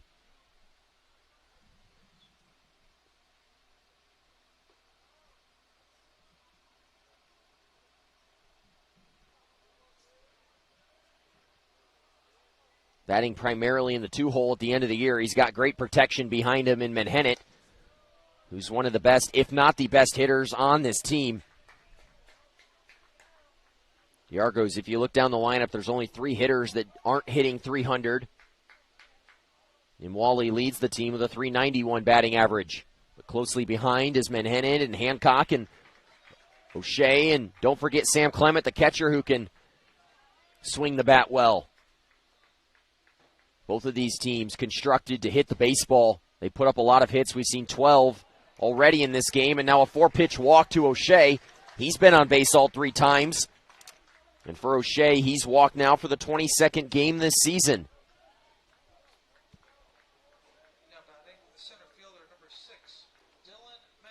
And that'll bring up Menhennet, still searching for his first hit in this game. He's grounded out to short and to first base.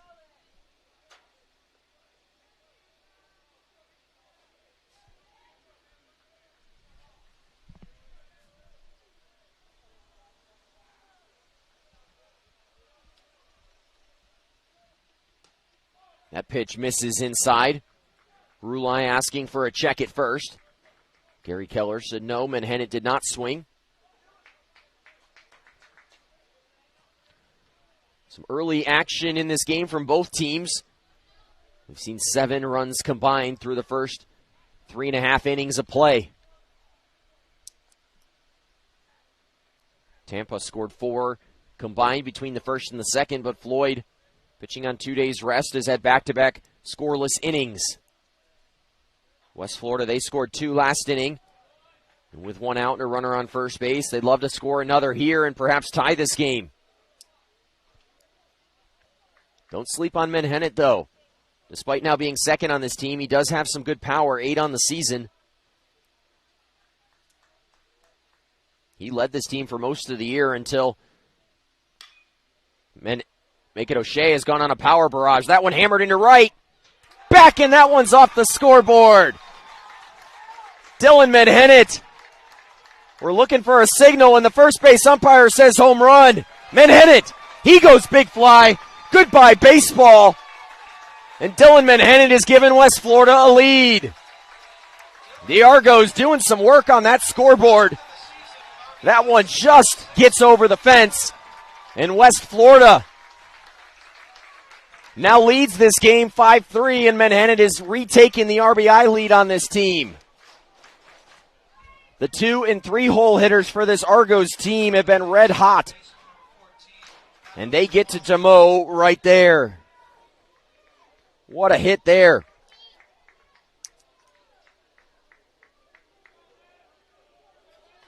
I was mentioning right before that ball was hit how Menhennet had sneaky good power, and he homers. 5-4 the score now. 2 home runs in this game by West Florida. 1 by O'Shea and now 1 by Menhennet. This one a 2-run shot. O'Shea, he's now scored 2 runs in this game. He's been on base all 3 times.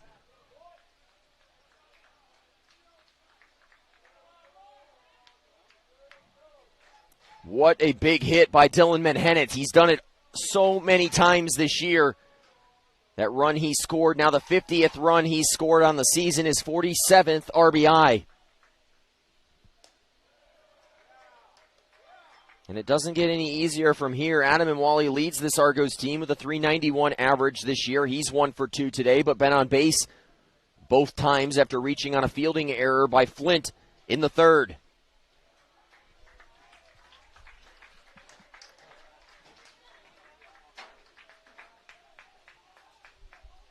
Demeaux's pitch count starting to elevate.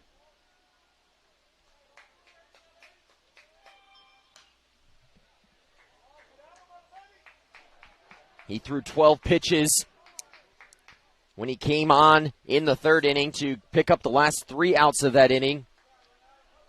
His pitch count now up to 28. And it'll go over 30 after this at bat.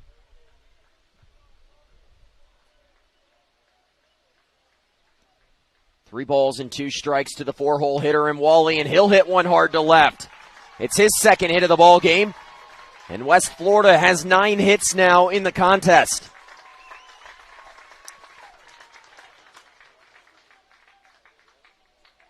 Back-to-back hits for West Florida. Imwali picking up the hit on the 6th pitch of the at-bat. All 4 batters have seen first pitch balls by Demeaux in this inning.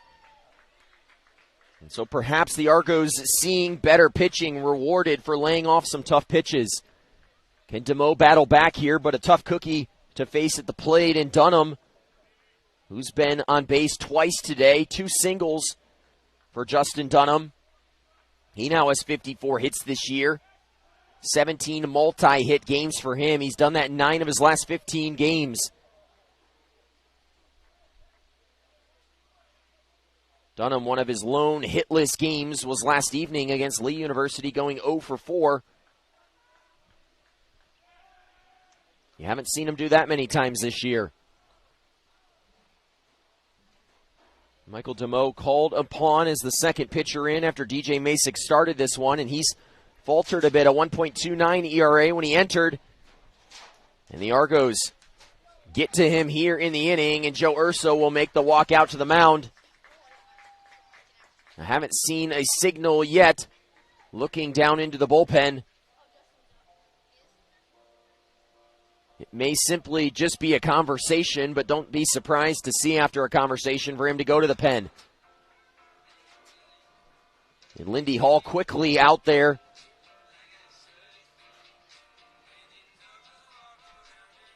And we are going to get a pitching change here.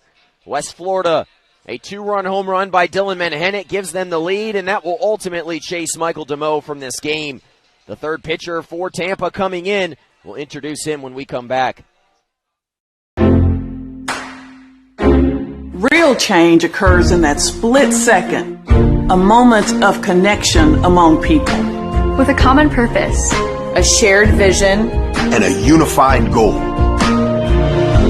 What will you change? What will change you? The University of West Florida. No limits. Dear college sports, there's light at the end of the tunnel. A return to normal, and all we love about sports. You've instilled resilience, focus, and selflessness in us. We've put those lessons to work. We've found strength and unity in each other. You continue to take us places we never imagined. You bring out the best in us. So when we look forward, we see the light at the end of the tunnel. We see a better world for all of us. And for college sports.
And as we welcome you back here inside Jim Spooner Field, Joe Urso has gone to his bullpen yet again.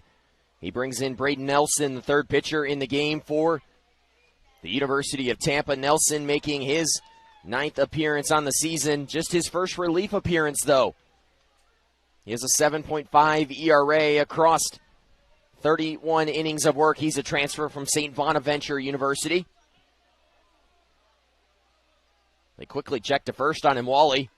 Able to get back in time. Justin Dunham at the plate. 1 out in the inning. West Florida, a big 2-run home run. They've had 2 home runs in this game. One by Menhennet and one by Cullen O'Shea.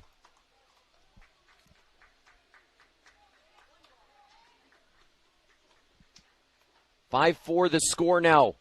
So far in this game, West Florida has come up with the big hits, but a lot of baseball left to be played. Don't count this Tampa team out by any sorts.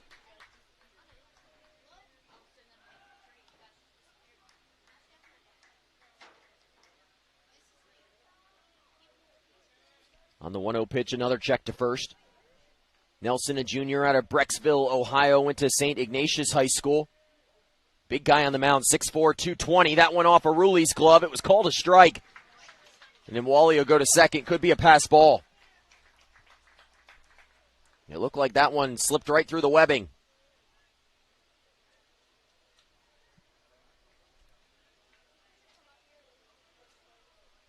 It is a pass ball, allowing him, Wally, to get to second, and now the Argos with a runner in scoring position.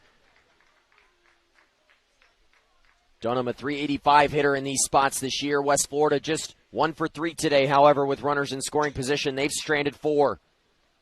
Dunham will ground out to the right side. That'll move the runner over. As Mwali gets to third now with 2 outs, and Matthew Estrada, who had a sacrifice bunt his last time up, comes to the plate.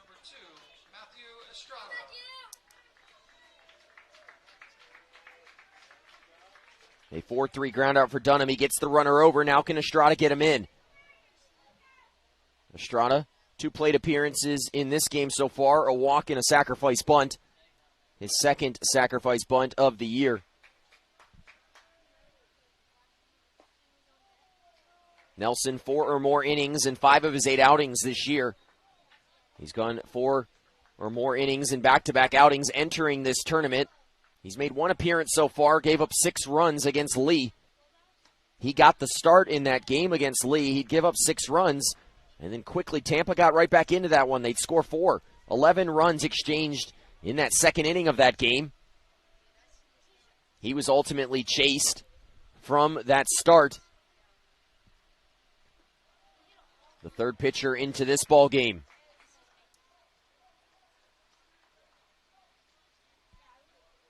He transferred from St. Bonaventure University prior to the 2020 season. Made 22 starts for the Bonds.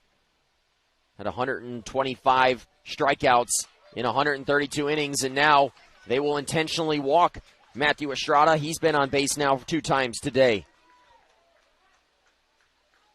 Content to work against the true freshman instead of the gritty veteran. But so far it's been Jason Roberts who's had a big blow in this game. A big 2 RBI single back in the third.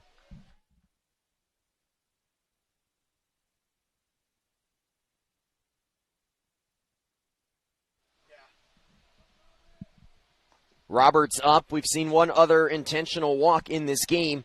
It was Mike Jeffcoat walking the bases loaded back in the second, and then Earhart had a double. So it didn't work there. Will it work here for Joe Urso? Can Roberts come up with another big late-season hit? And he can! As Jason Roberts found his swing. 2 hits in this game. And West Florida tacks on a run. The intentional walk not paying off as the inning continues.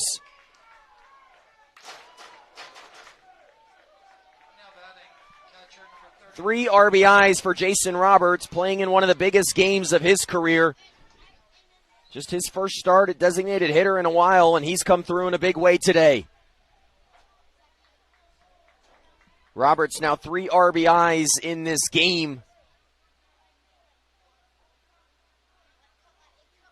Roberts with the 2 for 3 today, now 5 for 9 in these tournaments, a .555 batting average. He's really stepped up. All of these coaches, when you talk to them, and I talked with each coach, all 6 coaches prior to this tournament, they will tell you how important it is for some player to step up. Yesterday, it was E.J. Cumbo for Tampa. He stepped up in a big way. And so far in this tournament for West Florida, it's been the unlikely hero in Jason Roberts, who'd been struggling at the end of the year, but has gotten an opportunity and has hit well in the tournament. Big swing there by Clement as Nelson gets the fastball by him. West Florida now 2 hits in this ball game. Make it 4 hits now in this ball game with 2 outs, something Tampa made a living on yesterday. Tampa hitting over 600 in yesterday's matchup against West Florida with 2 outs. Today, the Argos hitting just under 600 at 571. Good speed at second in Estrada. Swing and a miss, though, by Clement. Ends the inning, but West Florida tacks on 3. The big blow by Dylan Menhennet, a 2-run home run off the scoreboard in right. And Roberts, an RBI single up the middle. And West Florida, they have their first lead in this ballgame as we head to the 5th.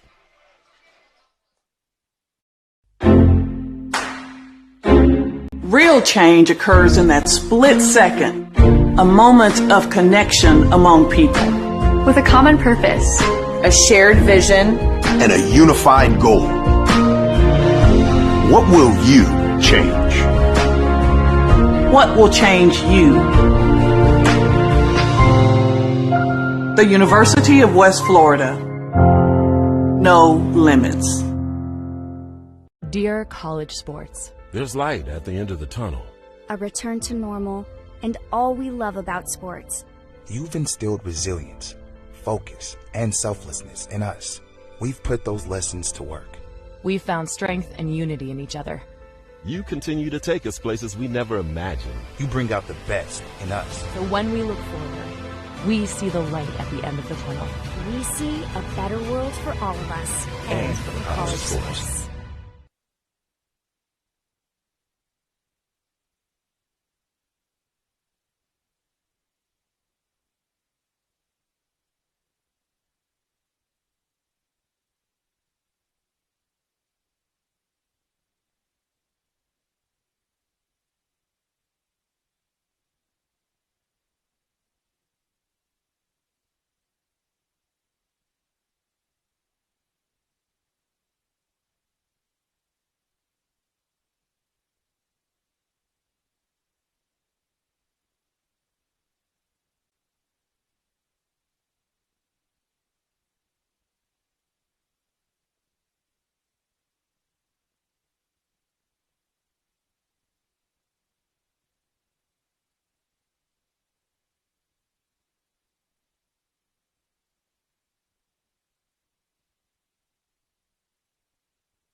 "6-4 the score as we welcome you back. And it's a new ball game as Evan Floyd heads back out there. Now finds himself leading 6-4. He's had back-to-back scoreless innings. And Lyons into that one, and that might be a run, and it will be as Jamarcus Lyons goes big fly to deep center field. Goodbye, baseball. And a home run barrage so far here today at Jim Spooner Field. Lyons makes it a one-run ball game. Jamarcus Lyons' second home run of the tournament and fourth on the season. He touches them all, and if you thought West Florida was in the lead and that lead was safe, think again. We might be shaping up for a heck of a ball game here in what's an elimination game for West Florida. Lyons, a big dude at the plate. He started his career at the University of Central Florida, then played at State College of Florida. And tattoos one nearly off our center field camera.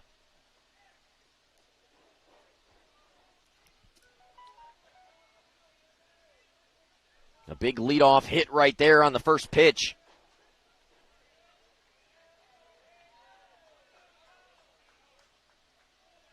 Floyd, he's now thrown first pitch strikes to 8 batters in a row. He's done a good job at staying ahead.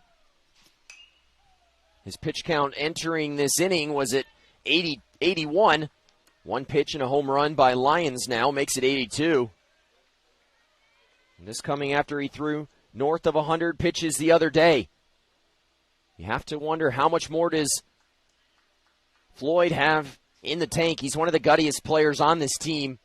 Up until recently, he also had one of the nicest beards on the team, but shaving that at the end of the year.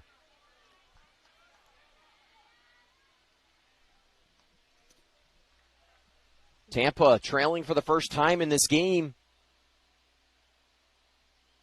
They'd led 4-1 at one point, and then it was 4-3, and then West Florida scoring 3 in that fourth inning to regain the lead, but quickly the Spartans coming right back. They've played from behind multiple times during this tournament, including yesterday and the day before against Lee.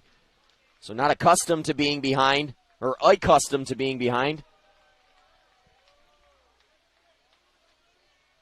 This Tampa team, one of the best coached teams that you will see at this level.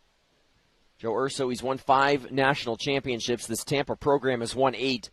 They've made a living at this time of year. In talking with people around the program, I've been so impressed with how this Tampa team builds their team looking at tournament play. A strikeout there by Floyd. He strikes out Sullivan, his third strikeout of the ball game.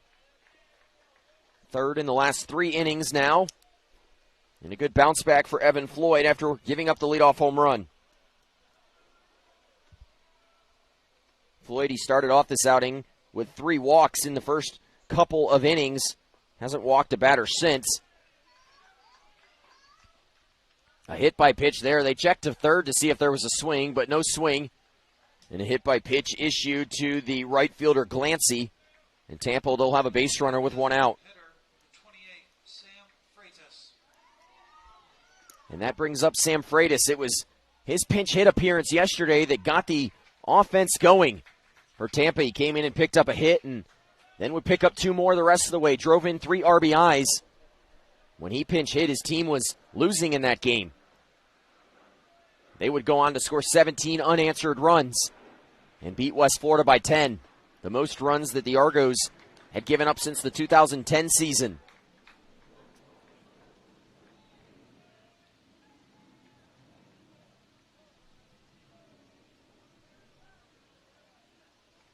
That hit by pitch a moment ago, just the first batter in the last 9 that Floyd has not thrown first pitch strike to.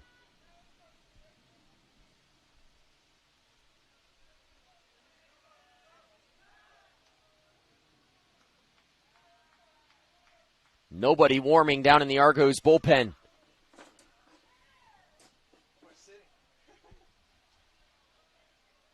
Oh, 1 pitch now, 1 out.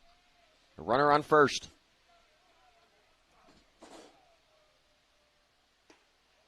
Breaking ball buckles Freitas, and now Floyd ahead in the count 0-2.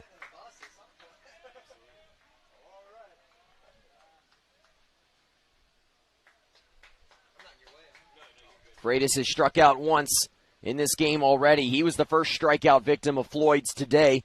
Back in the 3rd inning, he's since struck out 4 over the last 3 frames.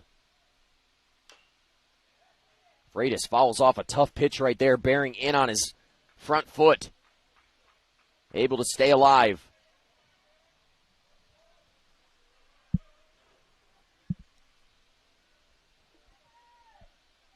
If you had looked on paper, these were perhaps the 2 teams you thought you'd see here today in these regional championships. And it's been nothing short of a battle here early on. 11 runs scored between these 2 dynamic hitting teams. Deep into the pitching staffs for both teams as each pitcher just tries to give their teams innings at this point.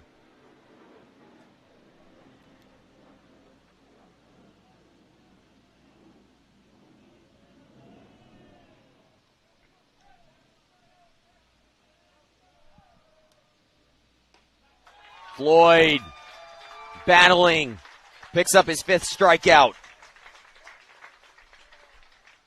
He started to find something in that 3rd inning and since has been good. Other than that home run, he's only allowed 1 hit since the 3rd.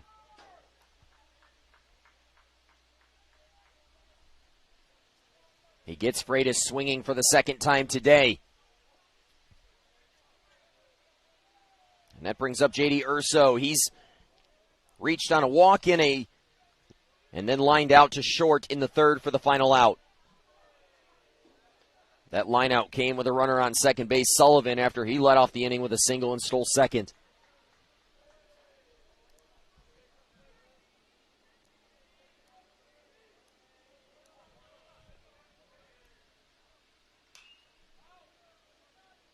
West Florida, they've stranded multiple runners on base during this game. There's been 8 stranded for them. Tampa 4, but 2 across the last 2 innings. Both of those runners have been stranded in scoring position. That was a big reason why Tampa won that ball game yesterday, was their ability to hit with runners in scoring position. Bouncer in front of the plate. Clement has to dodge Urso, who stays put in the batter's box. It is the batter's box. They don't call it that for nothing. As long as you stay put, there's no chance that interference or obstruction will be called on you. It's if you start moving and the runner takes off that there's a chance that something could be called. 2 balls and a strike here. Floyd behind in the count to Urso. Misses upstairs, now 3-1. Crickets in the West Florida bullpen.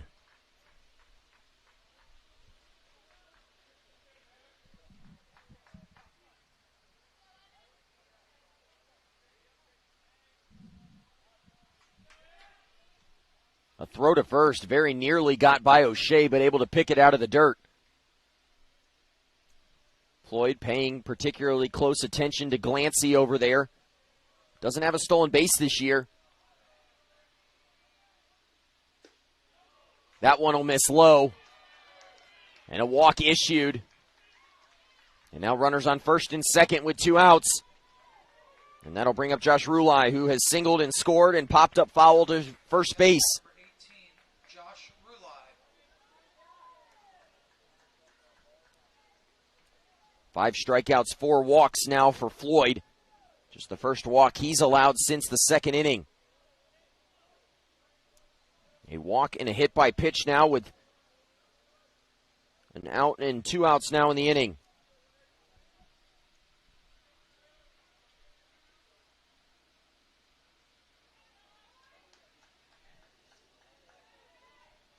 Rulai looking for the big hit to tie this game.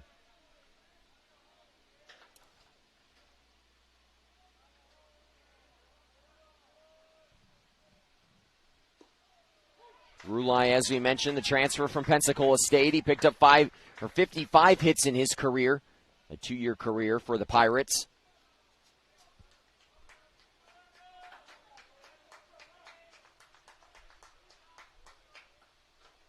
He played in 20 games last season, hitting .261 at the plate.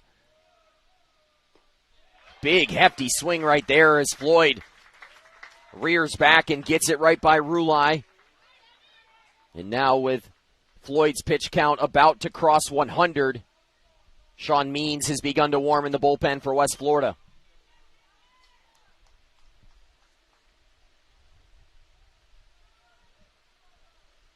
Floyd's pitch count actually standing at 100 now. He's now thrown 219 pitches in the last 3 days. A yeoman-type performance for the ace. Ground ball, that one will just roll foul.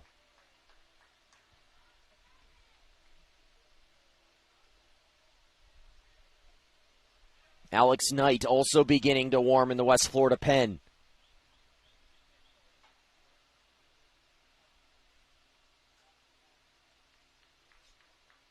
If you sat down and you drew this up before the outing, your hope was, hey, could Evan Floyd get you through 5? Now just 1 pitch away from doing just that. Double-barreled action for West Florida. Perhaps the last batter that Floyd will face.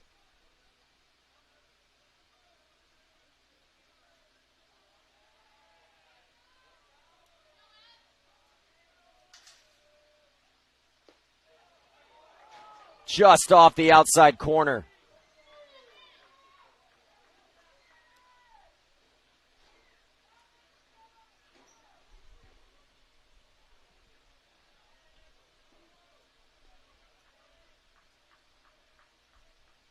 A ball and 2 strikes.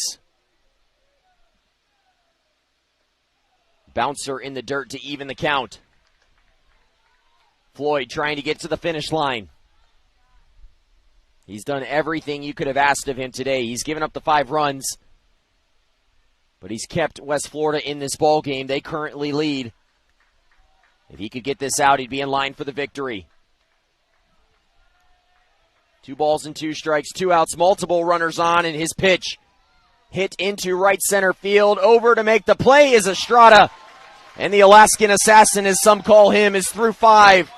6-5 the score, a gutsy performance by Evan Floyd, if that's indeed the end of the line.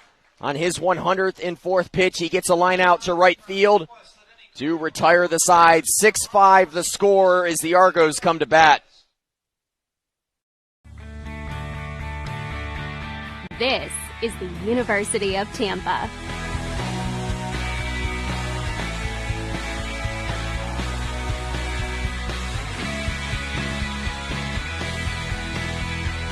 Explore your dreams. Discover your talents.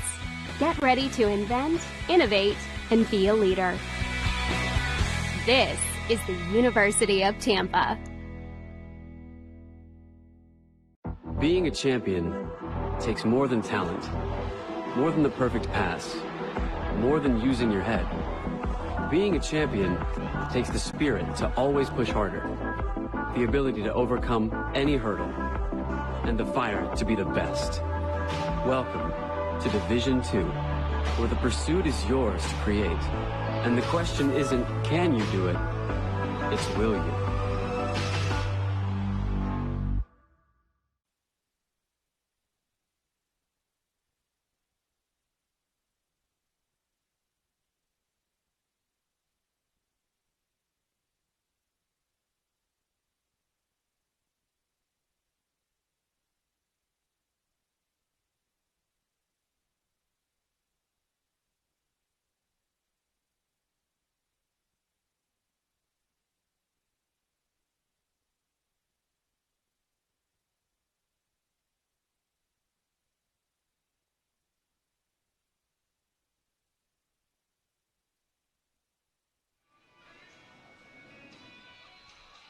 A gutsy performance by Evan Floyd so far in this ballgame.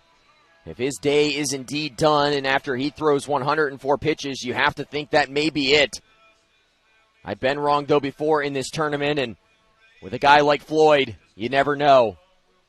As we've mentioned, one of the grittiest guys on this West Florida team. Perhaps he stays in.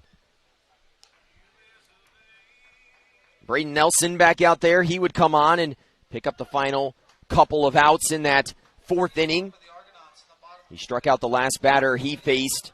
2/3 of an inning pitched for him so far.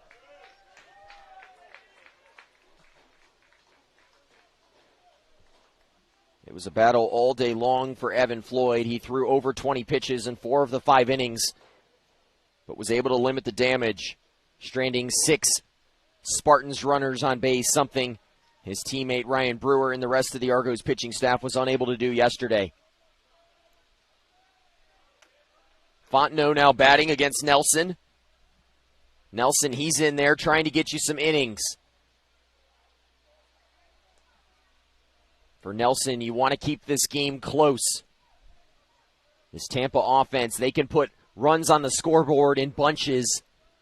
The goal to keep this game close and perhaps keep West Florida off the scoreboard, but so far, Tampa's been unable to do that in the last 2 innings, as West Florida has scored 5 combined runs between the 3rd and the 4th to retake a lead 6-5.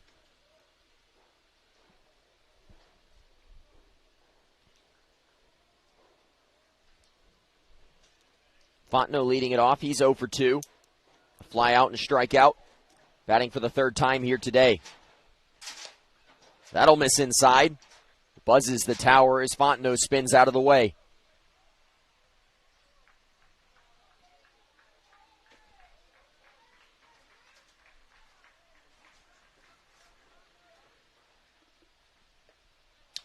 Fontenot swings and misses. They'll throw down to first. And Fontenot retired by way of the strikeout for the 2nd time today. The 2nd strikeout of the outing for Nelson now. It's the 1st out here in the 5th. And the lineup turns over for the Argos as Miller Hancock steps in. Hancock 0 for 3 through the game's first 4 frames, getting his 4th at bat here in the 5th. He's flied out twice and grounded out.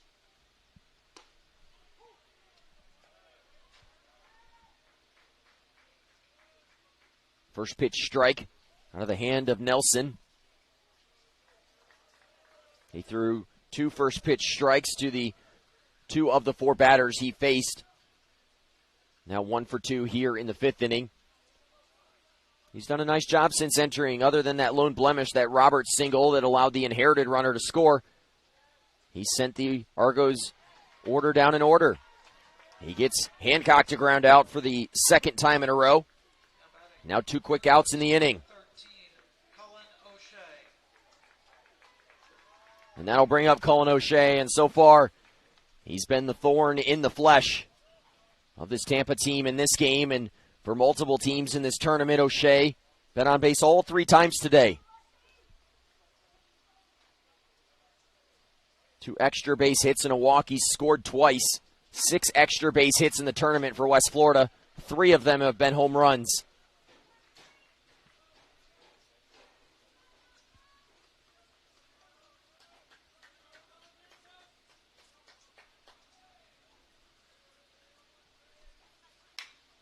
O'Shea hard hit to second. Urso briefly gobbles it back up though, and gets O'Shea as Tampa able to keep the Argos first baseman off the base pass for the first time in this one. A 1-2-3 inning for Braden Nelson. He gets the shutout inning Tampa was looking for. We head to the sixth inning here at Jim Spooner Field. It's a 1-run lead for the Argos.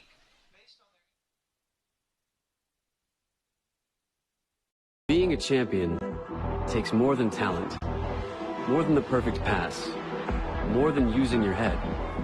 Being a champion takes the spirit to always push harder, the ability to overcome any hurdle, and the fire to be the best.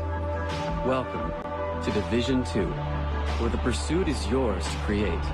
And the question isn't, can you do it? It's, will you?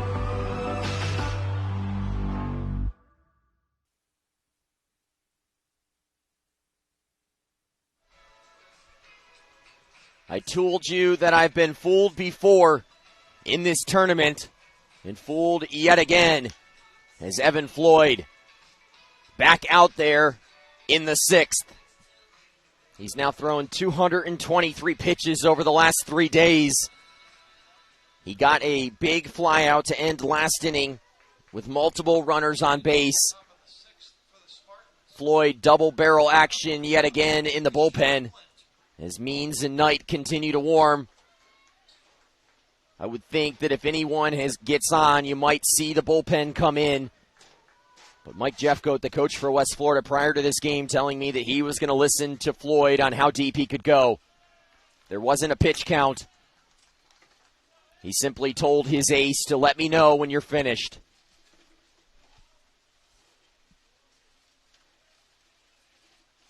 A first pitch ball by Floyd to the 9-hole hitter Flint. Looking ahead, it's Flint, Cumbo, and Earhart due up. Liner to first. Bobbled briefly by O'Shea, but he scoops it back up, and Floyd covers the bag for the first out of the inning.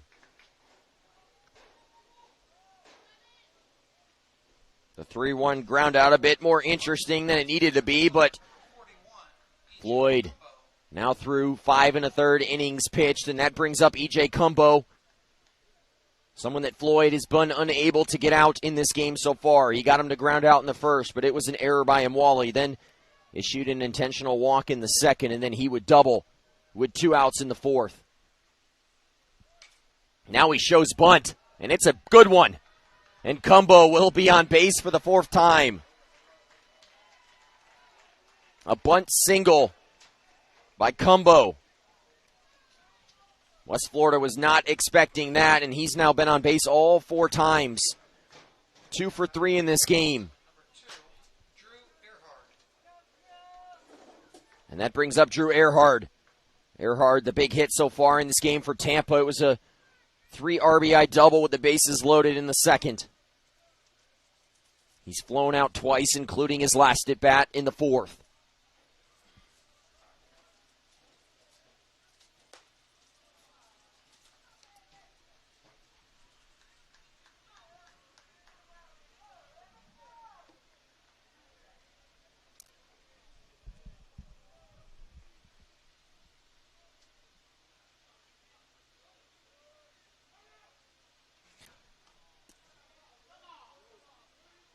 Another late timeout call there, and Floyd throws the pitch again.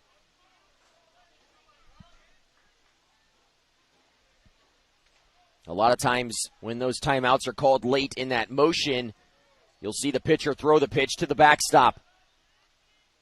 Now a check to first.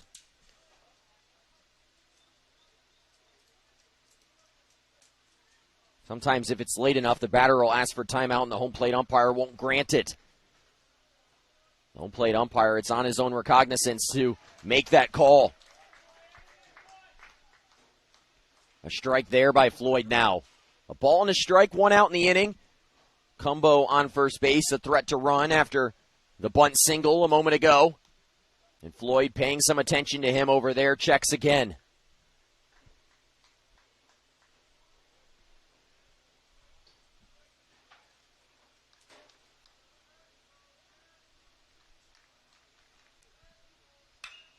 Earhart driven to center. Back on it is Menhennet. He'll make the play for out number 2. That one hit hard, but right at Menhennet.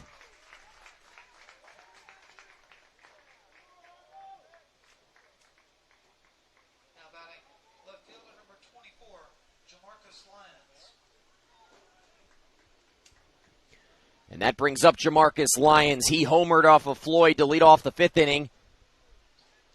It's the lone run that Floyd has given up since the 2nd.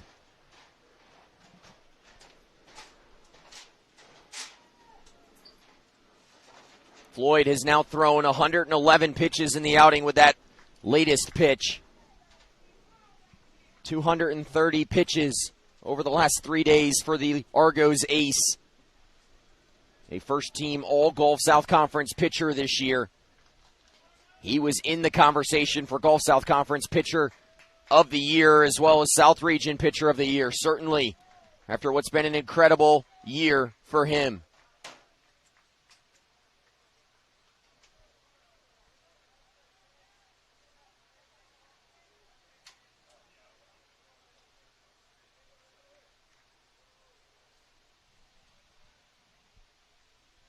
Two 2-0 pitch upcoming. Dangerous pitch in the ball game. We've already seen the power out of the bat of Lyons.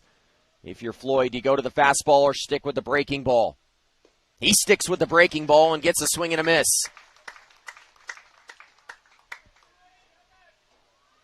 The game of baseball has changed so much over the years. That would have certainly been a fastball back in the day. But the breaking ball called by Mike Jeffcoat, who does such a great job at calling balls and strikes from the dugout. Both of these teams well coached.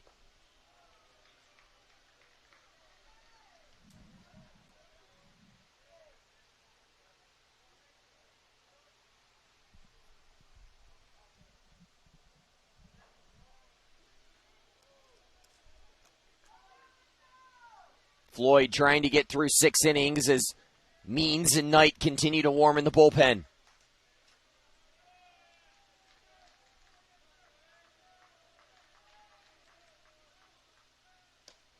Floyd, that breaking ball misses upstairs, and now a pair of runners on.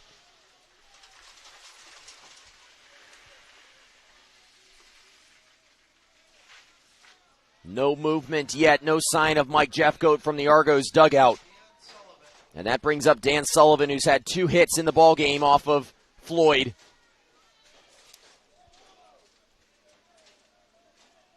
The 5th walk of the ballgame issued by Evan Floyd.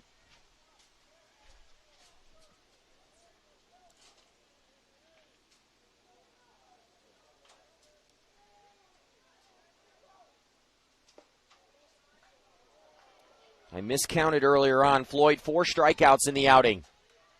5 walks. His pitch count at 115, now 116 with that first pitch ball. And the Bulldog out on the mound still battling.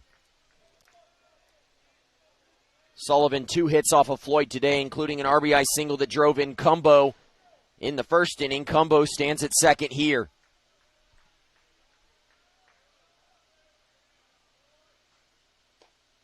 Floyd misses again. They check to third, and Casey Smith says no swing.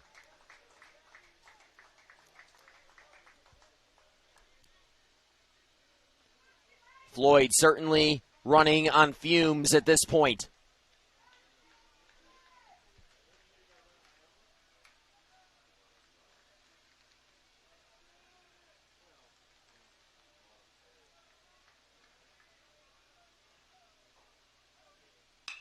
Grounder to first, and Floyd going to escape the jam. O'Shea says, I'll take it myself to the bag.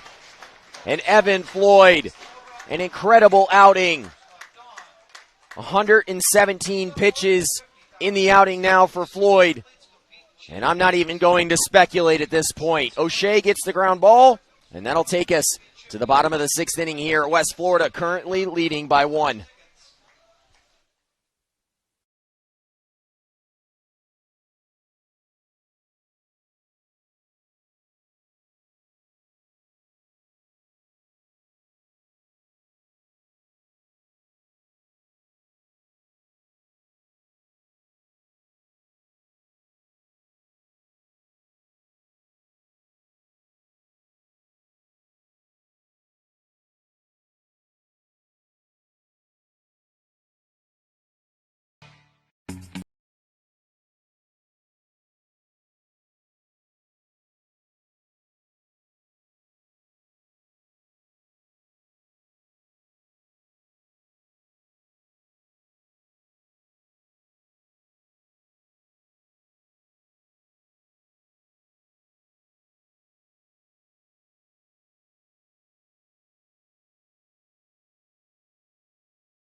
As we head to the bottom of the 6th inning, Tampa stranding 2 more runners on base in that 6th inning as Floyd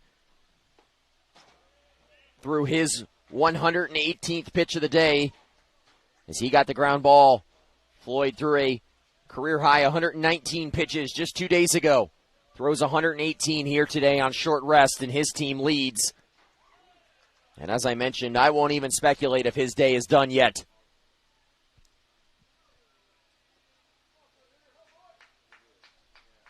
A massive outing for Evan Floyd, the pride of Pensacola.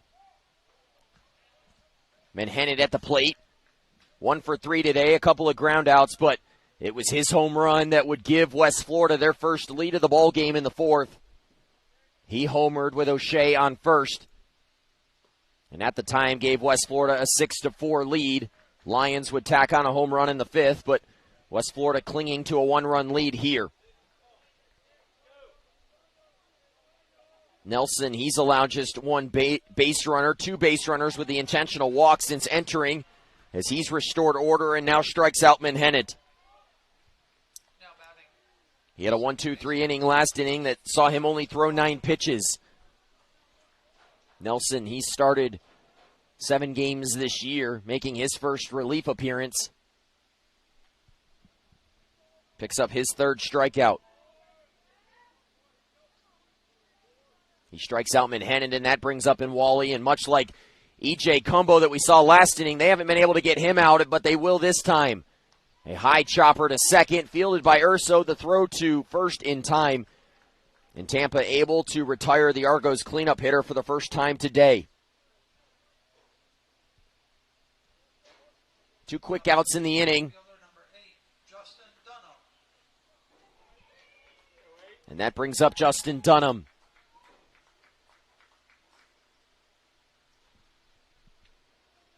Dunham 2 hits in this game, but he would ground out in that 4th inning. Gets ahead in the count here. Nelson has now thrown 2 1/3 innings pitched, 27 pitches as he began this at bat. Dunham shows bunt, perhaps trying to keep the Tampa defense honest as Earhart charged.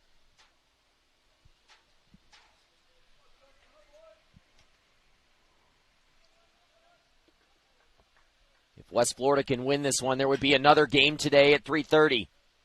Grounder to short. The throw across the diamond by Flint in time. Back-to-back 1-2-3 innings for Braden Nelson in relief. And West Florida will perhaps send a new pitcher out there. Have yet to see a signal, and it will be a new pitcher. We'll introduce him when we come back. 6-5 the score as we head to the 7th at Jim Spooner Field. Real change occurs in that split second, a moment of connection among people. With a common purpose, a shared vision, and a unified goal. What will you change? What will change you? The University of West Florida. No limits.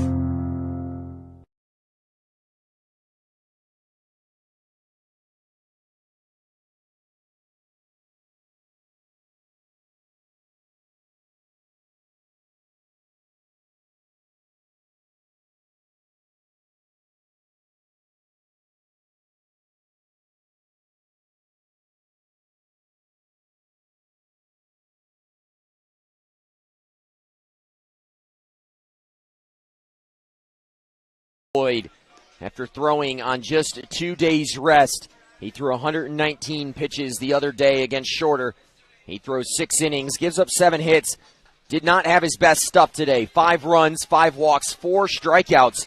He threw 118 pitches, but the most important thing for him, his team in the lead as he exits. And that'll mean that Sean Means enters this game. Means making his 2nd appearance of these championships. He comes out of the bullpen, and he'll be charged with shepherding the lead a bit farther. Brendan Case, the closer for West Florida, warming. You'll certainly see him if Means gets into trouble. Means making his 16th appearance of the season. He appeared against Tampa yesterday, gave up a hit and 2 runs, walked a couple of batters, and had a strikeout on 10 pitches. We'll see how his stuff looks today. Means had been arguably the best reliever for the Argos earlier in the season, but hasn't been as clean at the end of the year. Perhaps he had grown a bit tired towards the end of the regular season. He would never tell you that. But he's called on here, and he'll face Glancy, the 5-hole hitter, and gets a first pitch strike right there. Glancy been on base twice today, a walk and a hit by pitch. The other at bat, a fly out to right.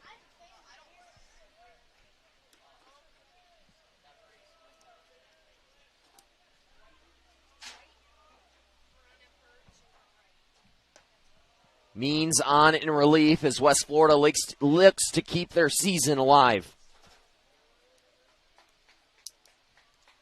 They need to get 9 more outs if they hope to force another game later on today.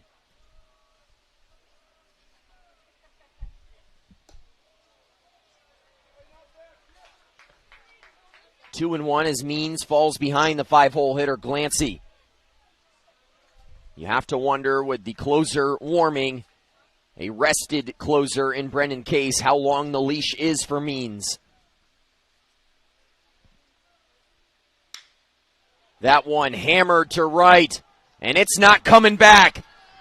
Luke Glancy has tied this game at 6. Sean Means, the first batter he faces, goes big fly. Goodbye baseball. And Tampa has tied this game. Glancy, his 3rd home run of the season, his 9th RBI. And today's right fielder has tied this game at 6 in the 7th.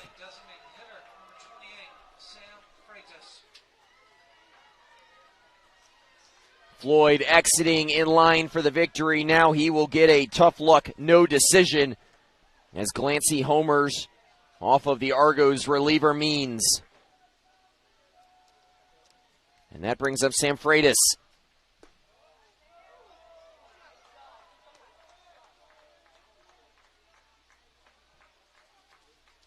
A big home run there by Glancy. He does exactly what his team needed. His 3rd extra base hit of the tournament. And another extra base hit here by Freitas. That one will roll into the corner. Estrada will pick it up, but Freitas will be at second with a double. Back-to-back extra base hits allowed by Sean Means.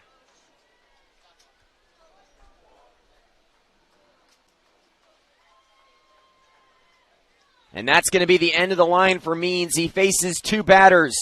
He gives up 2 extra base hits, and Mike Jeffcoat, in a tie game in the 7th and a runner in scoring position, is going to his closer. We're going to step away for a moment. The score 6-6. All tied up here as Means gives up the lead.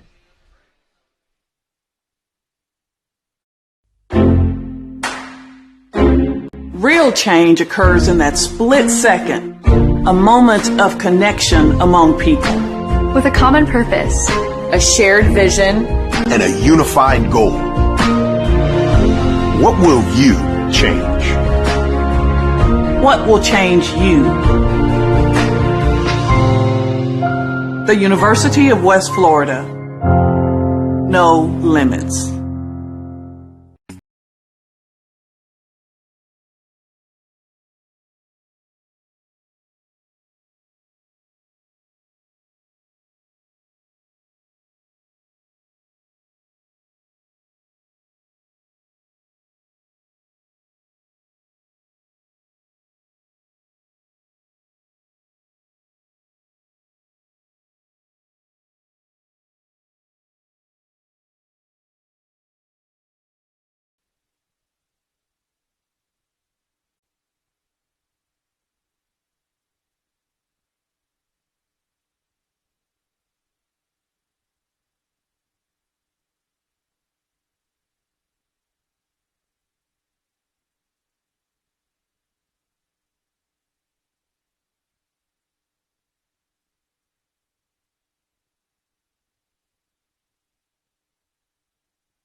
Sean Means serves up the lead as a home run by Glancy ties it, and then Freitas doubling with nobody out, and Mike Jeffcoat no choice but to turn to his closer, Brendan Case here.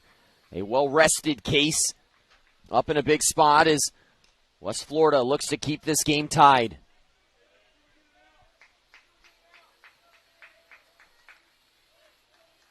And that'll bring up J.D. Urso.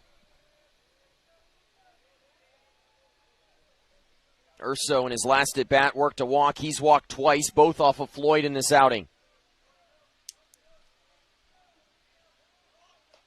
He shows bunt and misses. The first pitch strike. It looked like the runner was already halfway to third.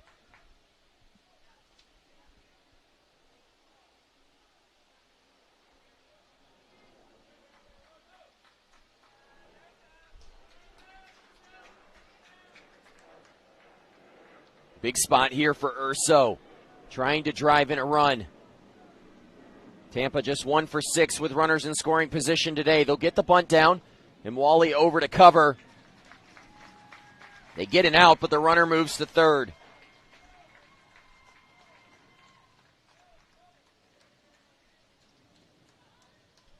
Urso retired on the sacrifice bunt, 1-4 on the putout.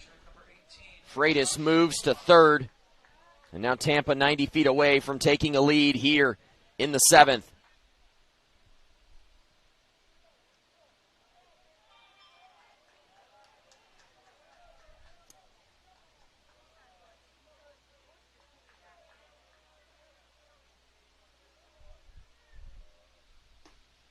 Case will miss outside. The infield drawn in for West Florida. They'll come home on a ground ball if Freitas breaks.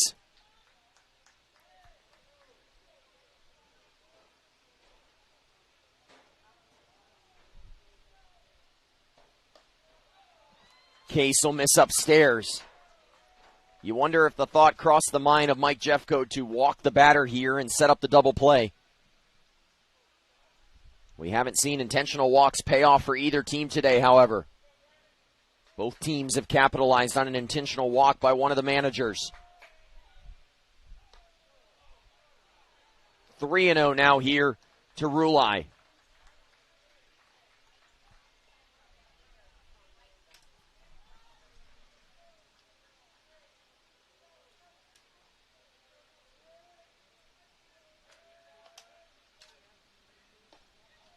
That pitch called a ball, and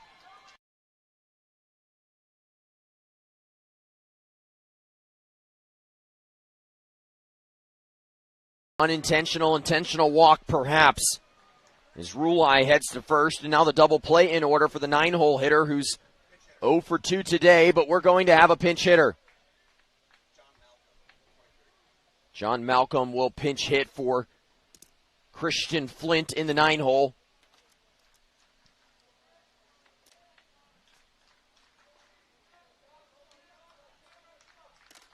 Joe Urso turning to one of his big lefty bats here in a big spot.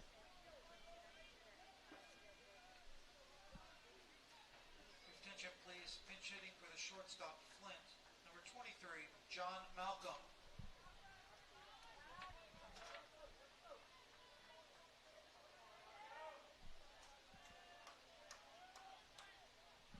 Malcolm pinch hitting here with a runner at third. Tampa trying to take the lead in the 7th off of the Argos bullpen. Malcolm, a big swing there, but it rolls harmlessly foul. On the season, hitting .305, but embroiled in a 1 for 20 streak here at the end of the year. He's hit safely in 12 games this year, 0 for 1 yesterday against West Florida. Can he come up with the big hit for Tampa?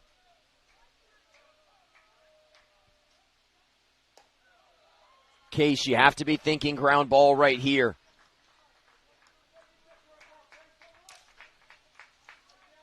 This Argos team, they've turned multiple double plays through this tournament.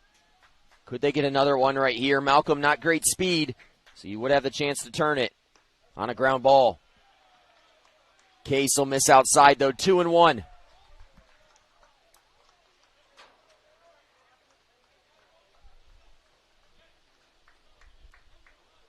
6 pitches in the outing so far for Case. 3 more in this at-bat, make it 9 now. Big swing right there as he pulls the string.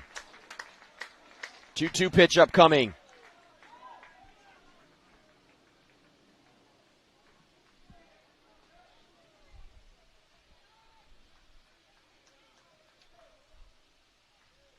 Two balls and 2 strikes.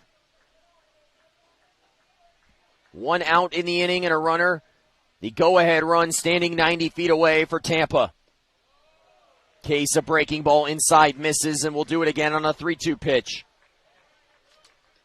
5 pitches in the at-bat now for Malcolm. Malcolm, the sophomore from Detroit, Michigan. A transfer from Vanderbilt University. Spent time at State College of Florida as well. Fouled right back into the netting. Able to spoil what would have been a strike. He stays alive. The 7th pitch of the at-bat upcoming.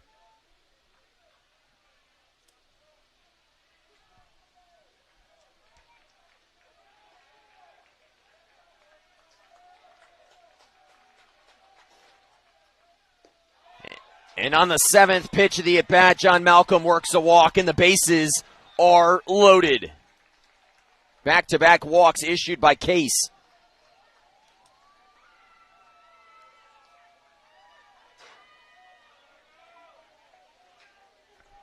Bases loaded, and the center fielder, Cumbo, who's been on base all 4 times, is coming up to the plate. And now we'll have a pinch runner at first base. It'll be Mikey Navarrete who pinch runs at first for Malcolm.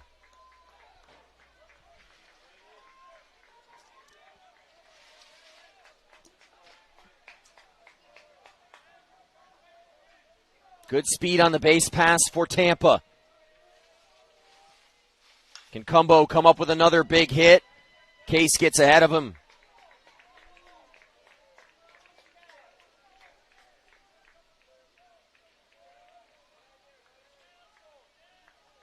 The pinch runner on first base at third is Freitas after he doubled with nobody out.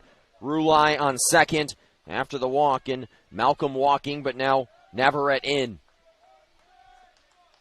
Anxious moments if you're an Argos fan in this game, and for Tampa, much the same. Can your team retake the lead?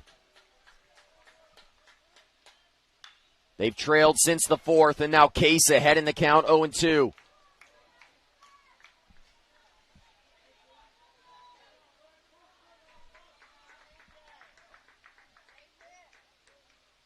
Oh and 2, 1 out. Bases loaded for Cumbo. He was the hero yesterday. A couple of home runs and 5 RBIs.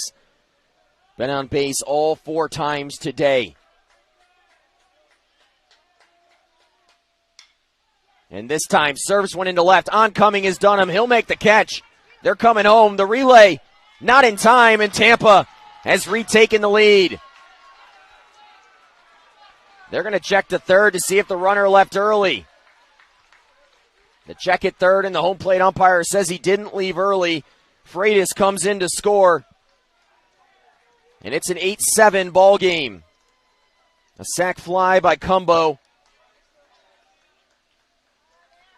It's the second out of the inning, but the damage done is the runner comes in to score. And Tampa has retaken the lead 7-6 here in Pensacola. An RBI for Cumbo. His 6th RBI in the last 2 games against West Florida. They have been unable to solve the E.J. Cumbo mystery. And that brings up Earhart. He's had a big hit in this game already.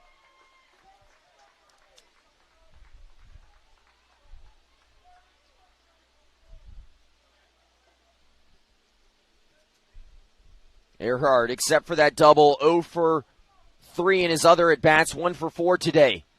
Runner on first and second. 2 runs across already, 1 by way of the home run, and now a sac fly by Cumbo.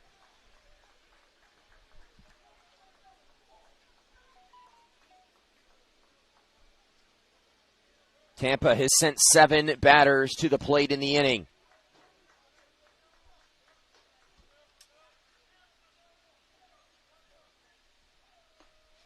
That run charged to Means. He gives up 2 earned runs. Was not able to record an out today. Brendan Case responsible for the remaining 2 runners on base. And now Mike Jeffcoat on the 3-0 pitch, out to talk with Case. Runners on first and second here.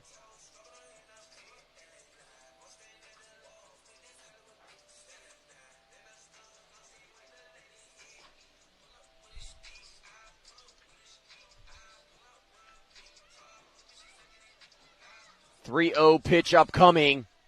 Perhaps a conversation about defensive placement right there or where to throw the ball on a ground ball.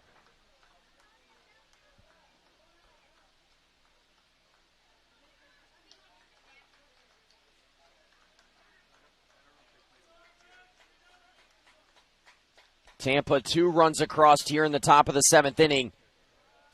All they needed was for Evan Floyd to exit this game. He was outstanding. He kept a lead for West Florida. 3-0 pitch here to Earhart. Lyons looming on deck. He's homered already in this game.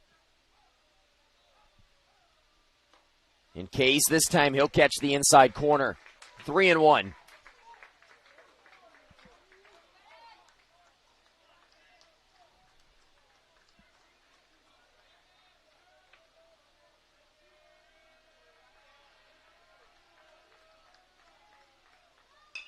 Grounder up the middle, and Wally, he'll get it and step on the bag. The Argos get out of further danger, but they surrender the lead. Tampa scores 2 in the 7th. It's 7-6 as we head to the bottom of the 7th inning, and Matthew Estrada due up for West Florida. This is the University of Tampa.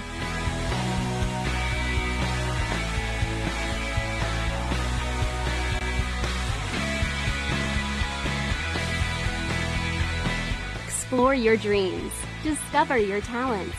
Get ready to invent, innovate, and be a leader. This is the University of Tampa. If I lose, I'll respond with respect. If I win, I'll back it up with humility. If I fail, I'll rise up with honor. It's tough for us to put it all on the line.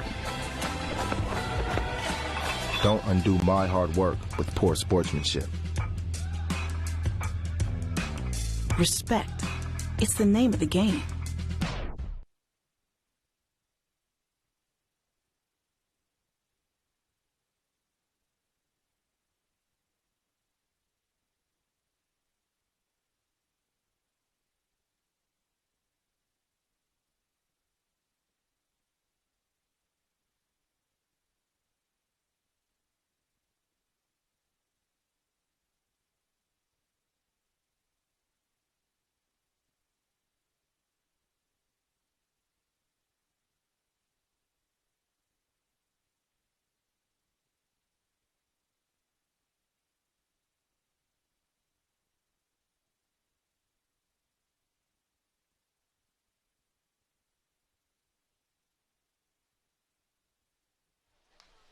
As we welcome you back, it's a Tampa lead, and they're turning to their best pitcher in Jordan Leisure. Leisure, one of the best pitchers in the country, certain to get some draft looks this year, and with his team finally in the lead going to the 7th inning, he's coming in. Leisure, an under 1 ERA on the campaign. He's allowed just 3 earned runs across 29 in the 3rd innings pitched, making his 2nd appearance of these regionals. He threw 3 innings against Delta State. Surrendered 1 of those 3 earned runs in that outing. Struck out 4. That won a lengthy home run by Jake Barlow. The Argos now in a hole against the All-South Region first-team reliever in Sunshine State Conference Pitcher of the Year. Can they bounce back? We will see. Matthew Estrada will lead it off for West Florida. Jason Roberts due up on deck. Estrada, 3 plate appearances today, yet to have an official at bat, though. A couple of walks and a sacrifice bunt. He's done what he's needed to down there. West Florida back-to-back 1, 2, 3 innings. They'll look to get the offense going, but the task not easy against Leisure.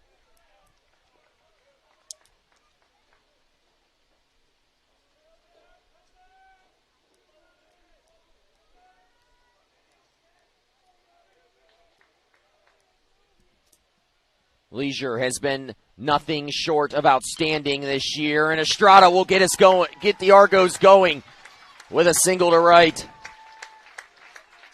He gets us started here in the bottom of the 7th inning, and West Florida, their 11th hit of the ball game.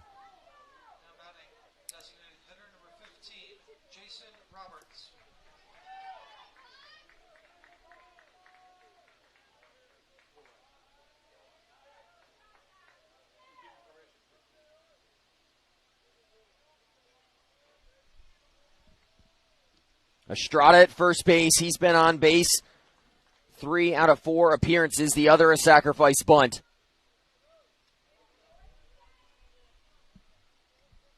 And Jason Roberts has had one of the best games of anyone today.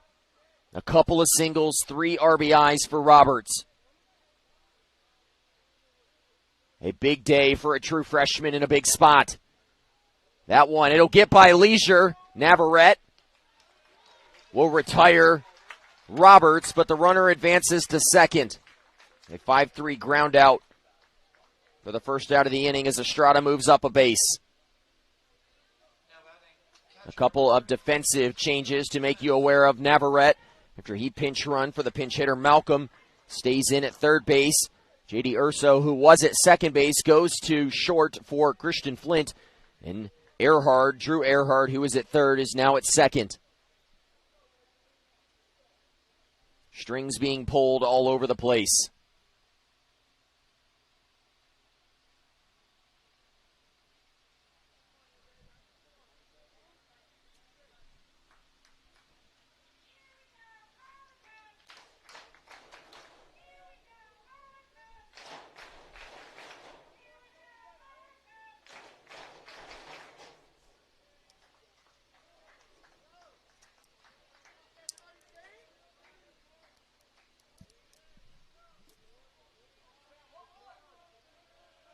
Clement now up with a runner in scoring position. The final line on Braden Nelson. He goes 2 2/3 innings pitched.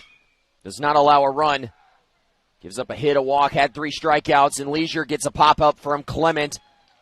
And Earhart, recently moved to second base, will make the play. 2 outs now in the inning.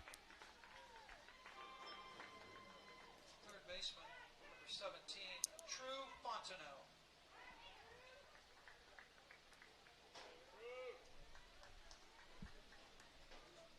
And that'll bring up True Fontenot. He's flown out and struck out twice in the ball game. He came up with a big RBI hit late in the game yesterday to help the Argos extend the lead.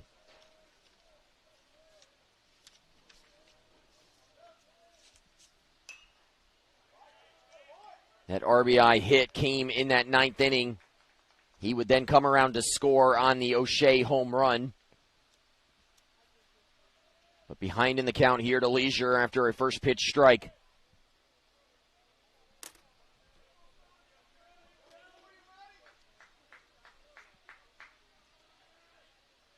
0-1 pitch here with 2 outs. Argos threatening, but Leisure, one of the best in the business, trying to slam the door closed. 0-2 now to Fontenot.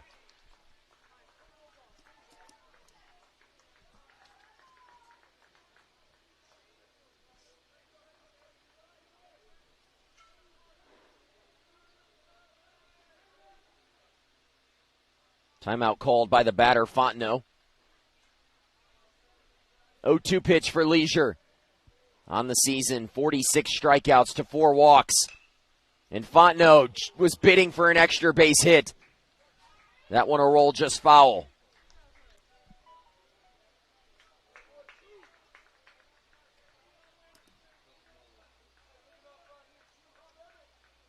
Fontenot, a .258 hitter on the season, entering today. He had 42 hits, but 0 for 3 in this game. Can he come up with a big hit?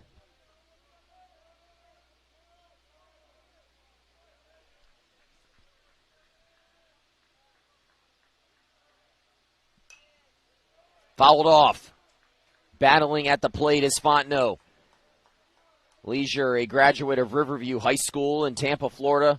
A criminology major at the University of Tampa.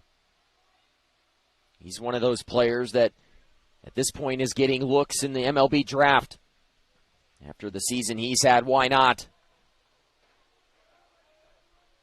A ridiculous 46-4 strikeout to walk ratio.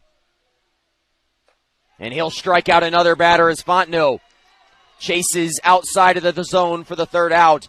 Leisure comes in, he throws an inning and retires the Argos nearly in order. He retires the last three batters he faces, and that takes us to the eighth here at Jim Spooner Field. 7-6 in favor of the Spartans as they look to advance to their second consecutive national championship.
And as we welcome you back, it's the eighth inning here in this NCAA Regional Championship.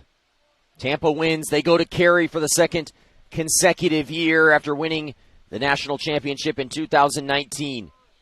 If West Florida can somehow come from behind, they would force a second game here today that would take place after this one. But right now, Tampa in the driver's seat. It was Means who entered to begin the seventh inning. He coughed up the lead. And then Case would allow an inherited runner to score a two-run inning for Tampa in the seventh. As they move back into the driver's seat, they lead 7-6 as we begin the eighth.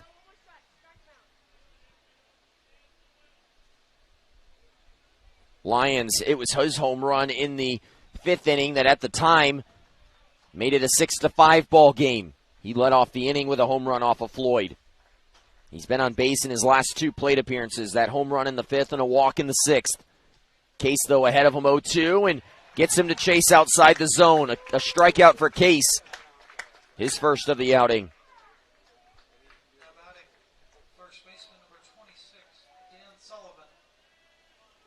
And that'll bring up first baseman Dan Sullivan, 2 for 4, but 0 for his last two. A double to drive in Cumbo to get the scoring going for Tampa today. A single in the third, but back-to-back outs by way of the strikeout and a ground out. Now a tapper to short. Hancock will field it and throw cleanly to first. 2 quick outs in the inning for Case.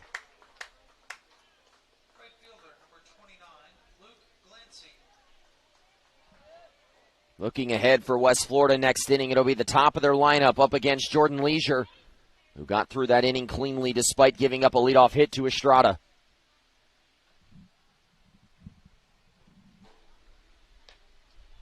Case looking for a shutdown inning and to quickly get his offense back out onto the field.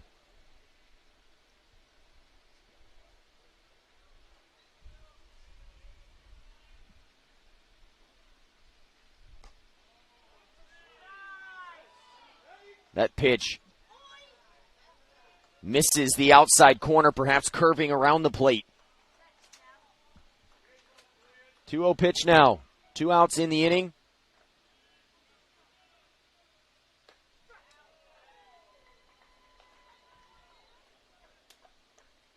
Tampa, they have yet to be sent down in order in this game.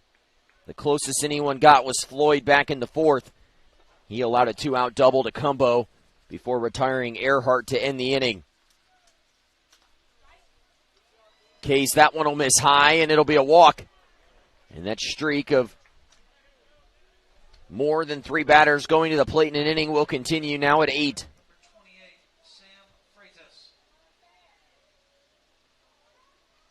A walk issued to Glancy.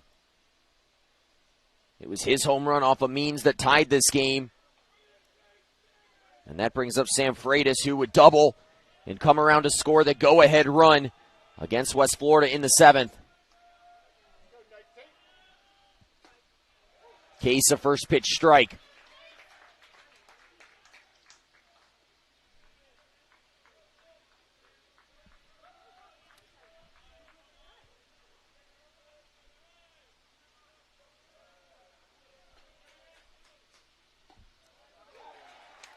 Now 0-2. Freitas 1 for 4 today, but that double and the run scored in the 7th looming large in this game. 0-2 pitch for Case upcoming. And he'll get the strikeout. Case strikes out 2 in the 8th inning. We're headed to the bottom of the 8th inning. The top of the Argos lineup due up when we come back.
And as we come back, it's a reworked outfield for Joe Urso and his Spartans. Glancy moves over to left from right. E.J. Cumbo from center back to right field. And Cadenas comes into the ballgame for Lions. He moves to center field. He'll bat in the 3-hole. Miller Hancock up now as we begin the 8th inning. 0 for 4 in this game. 2 flyouts and 2 groundouts, but a single there to get things going. He had been 0 for 4 in this ball game, and that lengthy on-base streak of his was in jeopardy, but a single there extends that streak to 34 games, 7-game hitting streak now for Hancock. And quickly the Argos in business with their best base stealer up, and Cullen O'Shea, their hottest hitter at the plate. Consecutive leadoff hits off of Leisure, but last inning he was able to pick up the final 3 outs and striking out Fontenot to end the inning.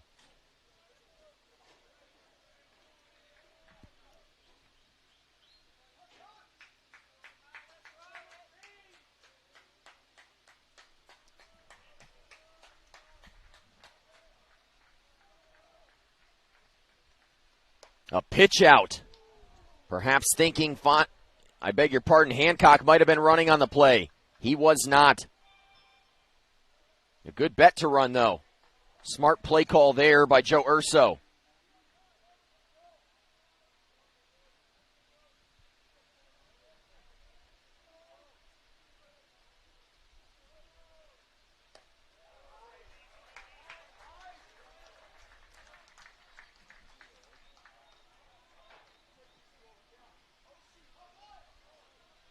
O'Shea so far in this game, 2 hits. He's been on base 3 out of 4 times.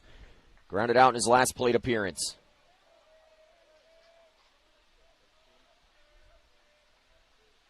West Florida trying to find some runs against one of the best relievers in Division II.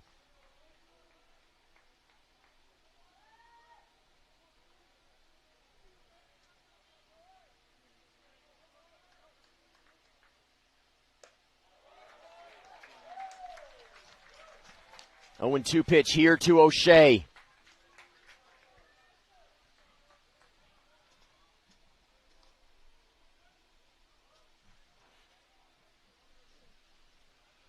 West Florida. Actually, that was a 2-0 pitch. Now 3-0 to O'Shea. Leisure.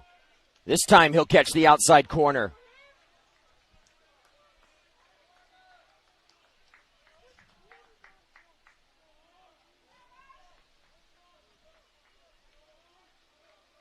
Three balls and a strike. Hancock at first.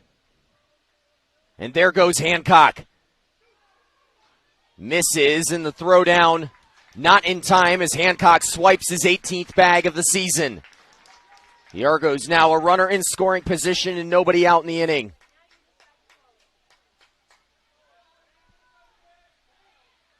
Three balls and 2 strikes.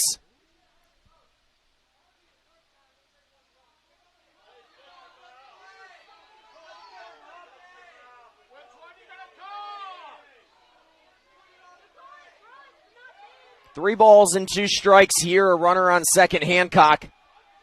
A strike called on that pitch that Rulai would throw down.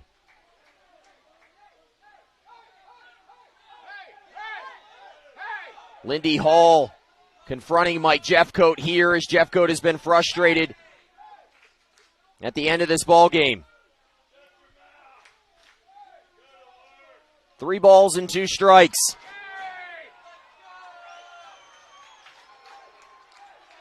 The frustration stemming from that strike call on the throw down. It changed the complexion of the count. O'Shea thought he had walked. Instead, 3 balls and 2 strikes.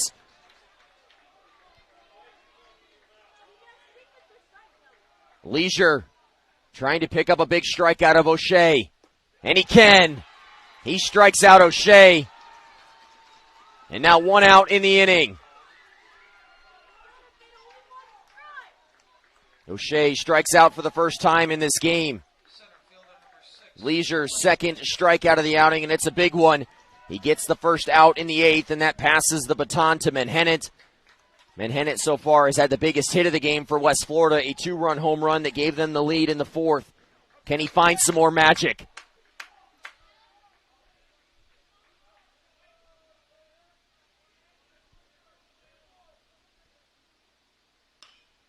Grounder to third. Navarrete looks the runner back, throws to first. And now 2 outs in the inning. The Argos have been unable to get the runner over from second. And that brings up Adam Imwali. He's been on base 3 out of 4 times today. 2 hits for him. Imwali 7 3-hit games this season. Could he find another one here? With the 2 hits today, now 9 hits in these regionals. 9 for 20. A .450 batting average for the Argos cleanup hitter. And jackknifes out of the way of that pitch inside.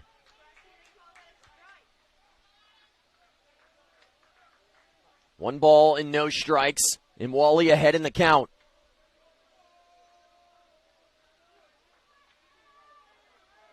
Two outs in the inning. The Argos down to their final out in the 8th. Hancock led off the inning with a single, stole second. But a strikeout and a ground out of O'Shea and Menhennet puts Imwali in a big spot.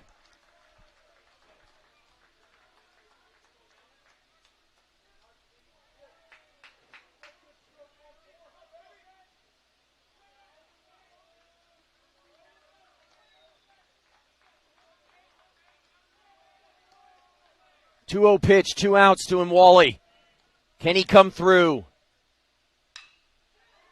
And he'll pop up to Right center field. Over is Cadenas. He'll make the catch for the final out of the inning.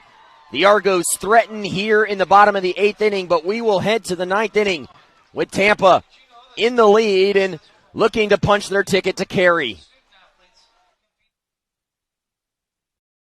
Hi, I'm Mark Emmert, president of the NCAA. At the NCAA, we know that readers become leaders. While the young men and women who play college sports may be tremendous athletes, each and every one of them is also a student pursuing a college degree. As a parent, you're your child's first and most important teacher. Encourage your kids to read daily. Start the habit early by reading with them when they're young. Then have them read to you for about 30 minutes a day when they get a little bit older. Reading prepares children for lifelong opportunity and allows them to create great mysteries and stories and explore the world through their own mind. Very few student athletes will go on to play sports professionally, which is why their education is so important. What they learn through reading and through the classroom prepares them for life after sports. So pick up a book and help set your kids on the path to opportunity.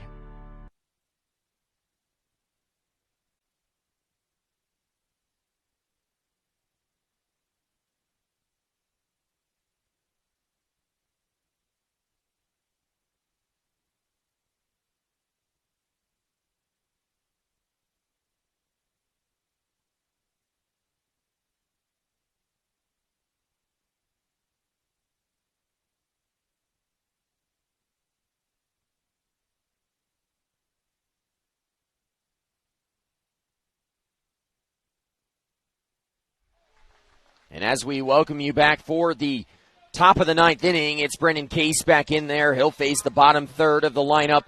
Urso Rulayan, the pinch runner who stayed in at third base. Navarrete due up. If anyone could reach, it would be back to E.J. Cumbo, who's had himself a heck of a game and a heck of a week here in Pensacola. Urso been on base a couple of times today. 2 walks, also had a sac bunt. The lone time he's gotten out, 0 for 1 today. It was a line out to Hancock at short in the 3rd.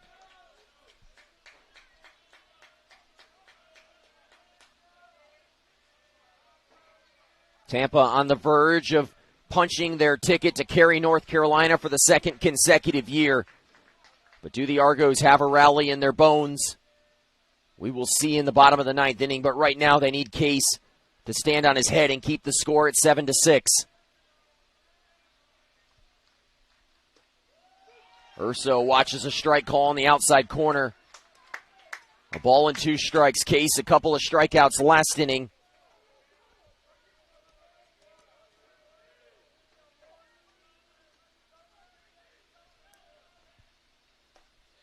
And gets another one right there. Case is doing his job so far. And out now in the inning as Case gets Urso swinging, and that'll bring up Josh Rulai.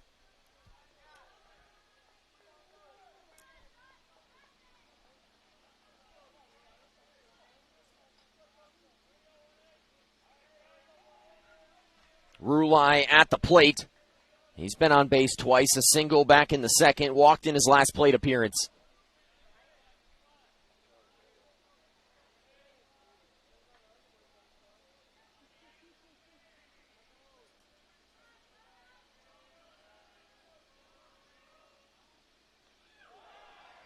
And now Rulai plunked. He'll head to first base, and Tampa will have a base runner here in the 9th. And that'll bring up Mikey Navarrete. Navarrete pinch running last inning. After Malcolm had gotten to first base with a walk, he would then stay in at 3rd. Navarrete, a 167 hitter at the plate this season.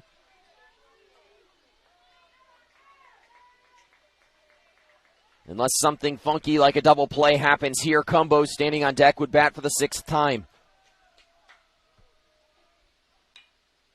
A bunt there. Case lets it go. Fontenot fields it cleanly, throws to 3rd, and Case over to cover the bag. Make sure that runner Rulai at 2nd doesn't advance to 3rd. A sac bunt for Navarrete. And that'll turn over the lineup and bring up E.J. Cumbo, a player that the Argos have struggled with so far this week. He was 3 for 6 with 2 home runs and 5 RBIs in the first matchup between these two teams. Today, a couple more hits. 2 for 3, an RBI on a sacrifice fly in his last at bat, and now they will intentionally walk E.J. Cumbo to load the bases. I beg your pardon, the runner on second. The first base coach standing close to the bag, and for a moment there I thought he was a player. Second baseman number 2, Drew Earhart.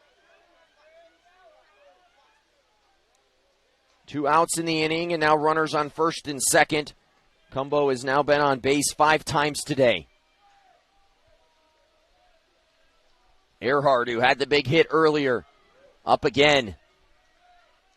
He's 0 for his last 3 after that big 3 RBI double in the second. And Case will miss outside.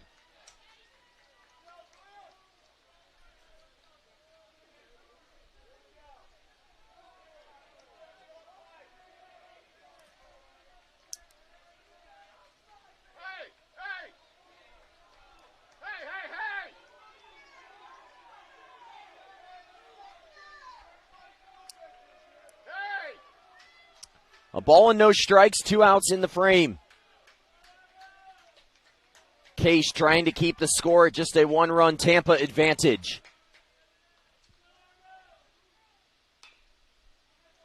That one shot into the on-deck circle off the bat of Earhart. Cadenas, who's over there after he came in for defensive purposes, had to get out of the way.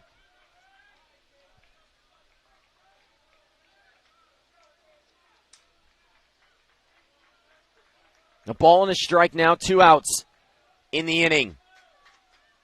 And Earhart, a single up the middle. And that's going to give Tampa a huge insurance run.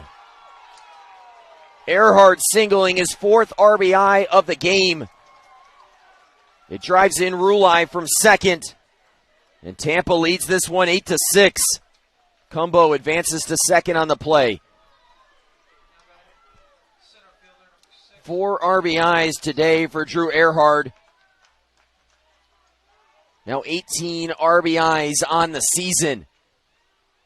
He's had now 11 RBIs in his last 12 games played. 2 yesterday against West Florida, 4 more today. And Tampa just a couple of defensive outs in the bottom of the 9th inning away from heading to Cary for the 2nd year in a row.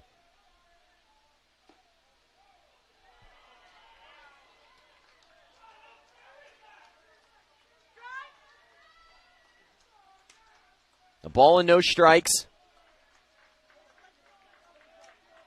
2 outs in the 9th. A crucial insurance run scored a moment ago by Tampa. Case will miss outside, 2-0. And Clement gets out of his stance, perhaps giving Case a chance to catch his breath.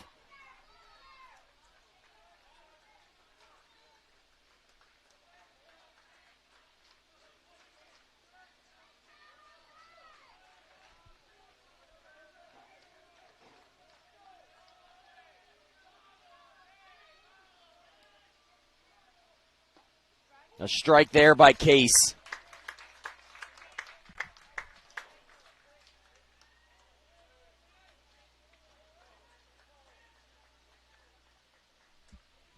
Two balls and a strike now. Case looking to keep the score at 8-6. He allows the run, the first he's allowed. He allowed the inherited runner from Case to score. From Means, I beg your pardon.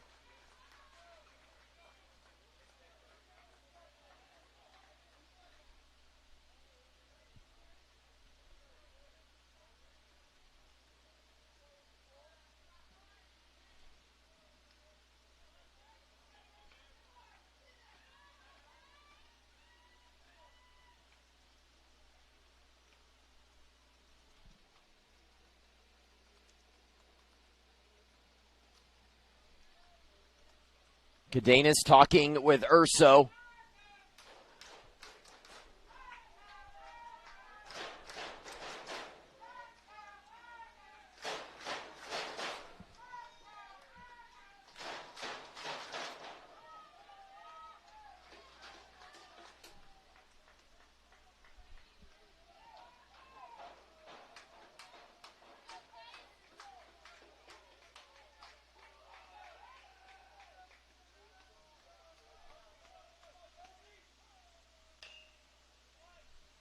That one fouled off, and now the count evens up.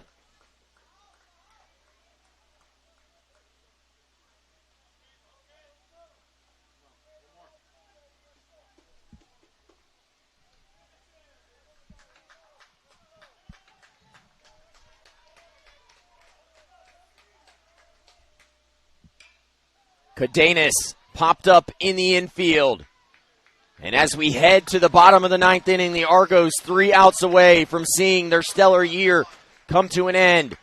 The Tampa Spartans looking to punch their ticket to Cary as they look to defend their national championship. We'll see what happens when we come back. Real change occurs in that split second, a moment of connection among people. With a common purpose, a shared vision, and a unified goal. What will you change? What will change you? The University of West Florida. No limits.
Final 3 outs for West Florida, and Justin Dunham will lead it off as we begin the ninth inning.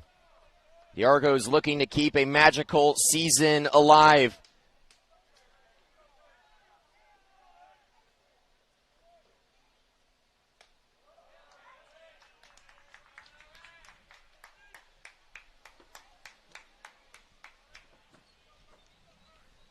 Dunham at the plate, a ball and a strike. Leisure in line for the save. Dunham, that one hammered into the gap. It'll get down and roll to the wall. And when the dust settles, Justin Dunham will be on second base with a leadoff double. The Argos have life here in the ninth.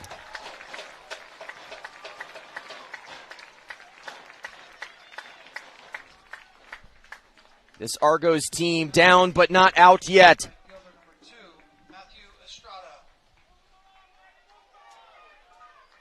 And that brings up Matthew Estrada. Perhaps the end of his Argos career if the Argos can't score. Yet to make a decision on his playing future.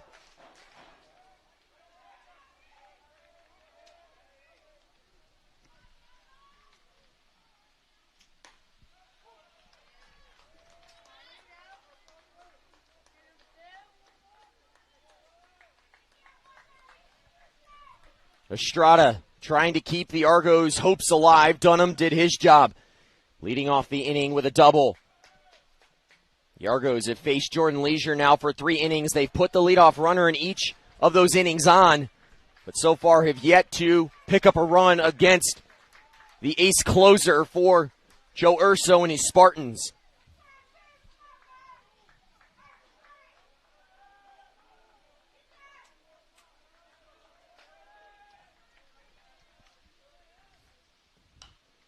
Estrada battling on the 0-2 pitch, fouls it off the other way.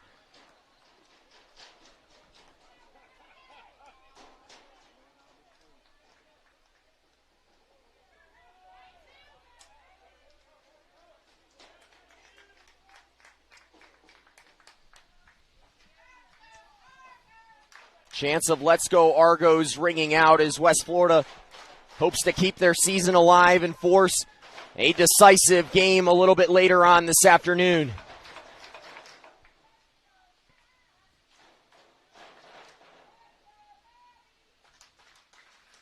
Oh, 0-2 pitch upcoming to Estrada. Estrada, if it is the end of the line for him, he's been on base in 3 at-bats today. A stellar career for him at West Florida.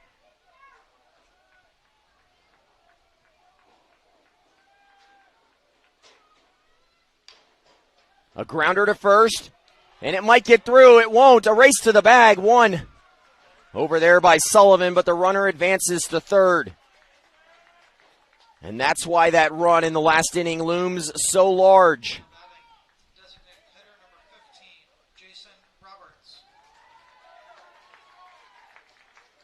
An out in the inning now, and that brings up Roberts.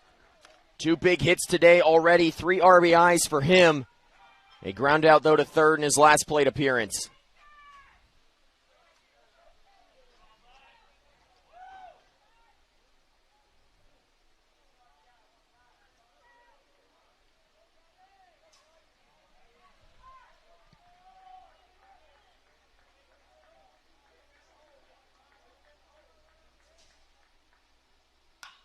And Roberts, another big hit. And the Argos played a run here in the 9th inning. Roberts digging for second. He'll get there. The third huge hit for Jason Roberts today, and it's a 1-run ball game. The Argos have gotten to leisure here in the 9th.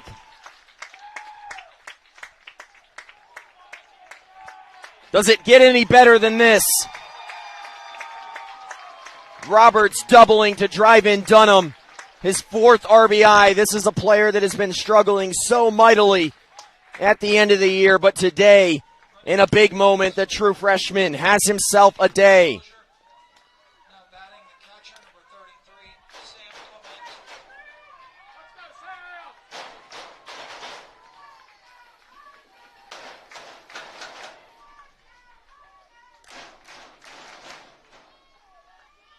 And now can Clement tie this game?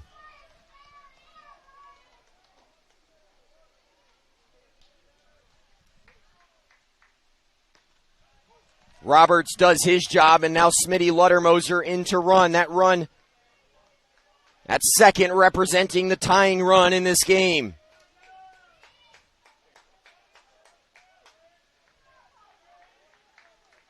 Clement, 1 for 4 today. That hit all the way back in the 2nd inning. And that one into right field. Will it get down? It won't. As Luttermoser has to retreat, and now the Argos an out away from seeing their season come to an end here in Pensacola. Do they have any late magic? And it'll be a pinch hitter, Joey Wozniak, who comes to the plate for Fontenot. Wozniak has been a hero multiple times this year as a pinch hitter, including a 3-run home run to run rule an opponent earlier in the year.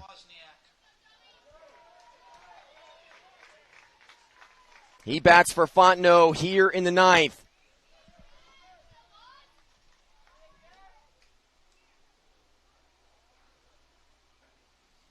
And that'll bring the pitching coach out to talk with leisure.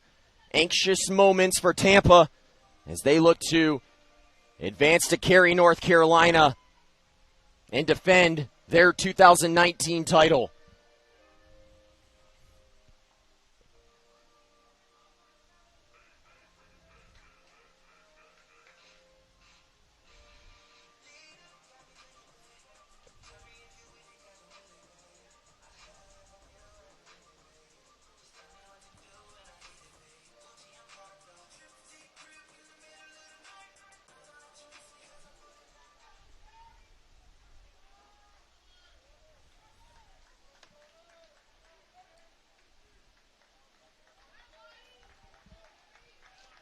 Wozniak, the pinch hitter, all that stands between Tampa and a berth in Cary.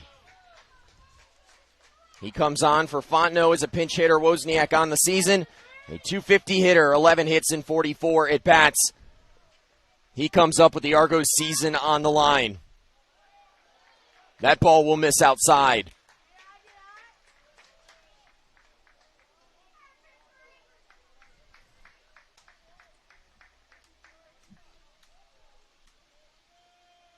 Two outs. Argos down to their final 3 strikes here today.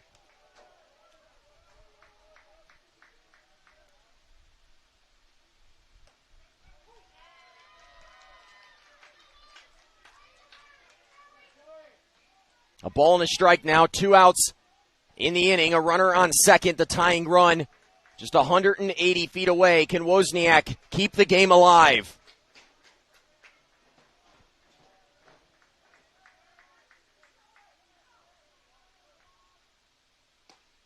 Big swing now, the Argos down to their final strike.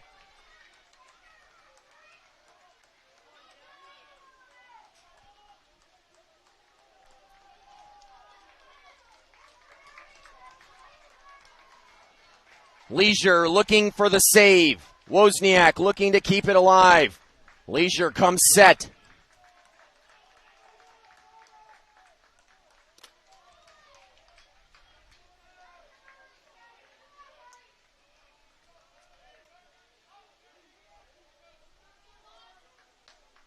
Bottom of the 9th inning. Here's Leisure's pitch, and able to spoil it is Wozniak.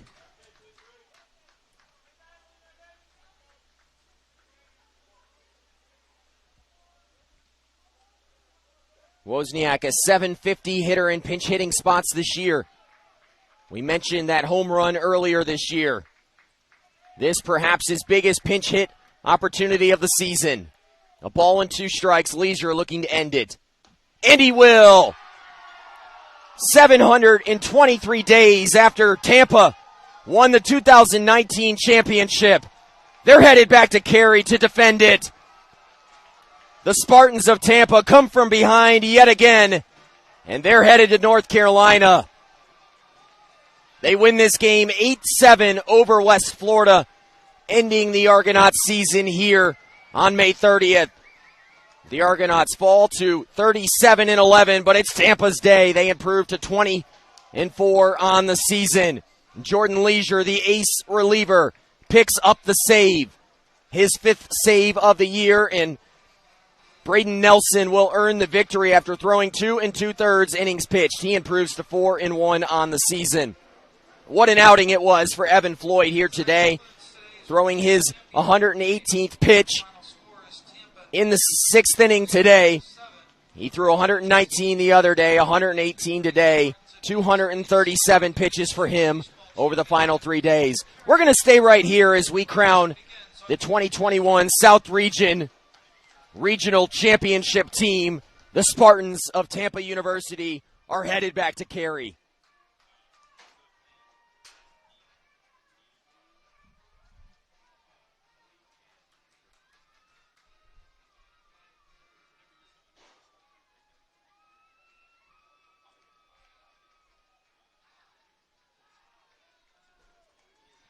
A gutsy performance by the Spartans in this game and in this tournament. They came in and no one quite knew what to think of them. They had the history. But after only playing 20 games prior to this tournament, there were questions that had to be answered. And I'm here to tell you those questions, they've been answered. Tampa coming from behind multiple times this year and in this tournament to win. They beat West Florida. The Argos led up until the 7th inning. And then a home run and a single later. And Tampa had a lead. 8-7 the final here from Pensacola.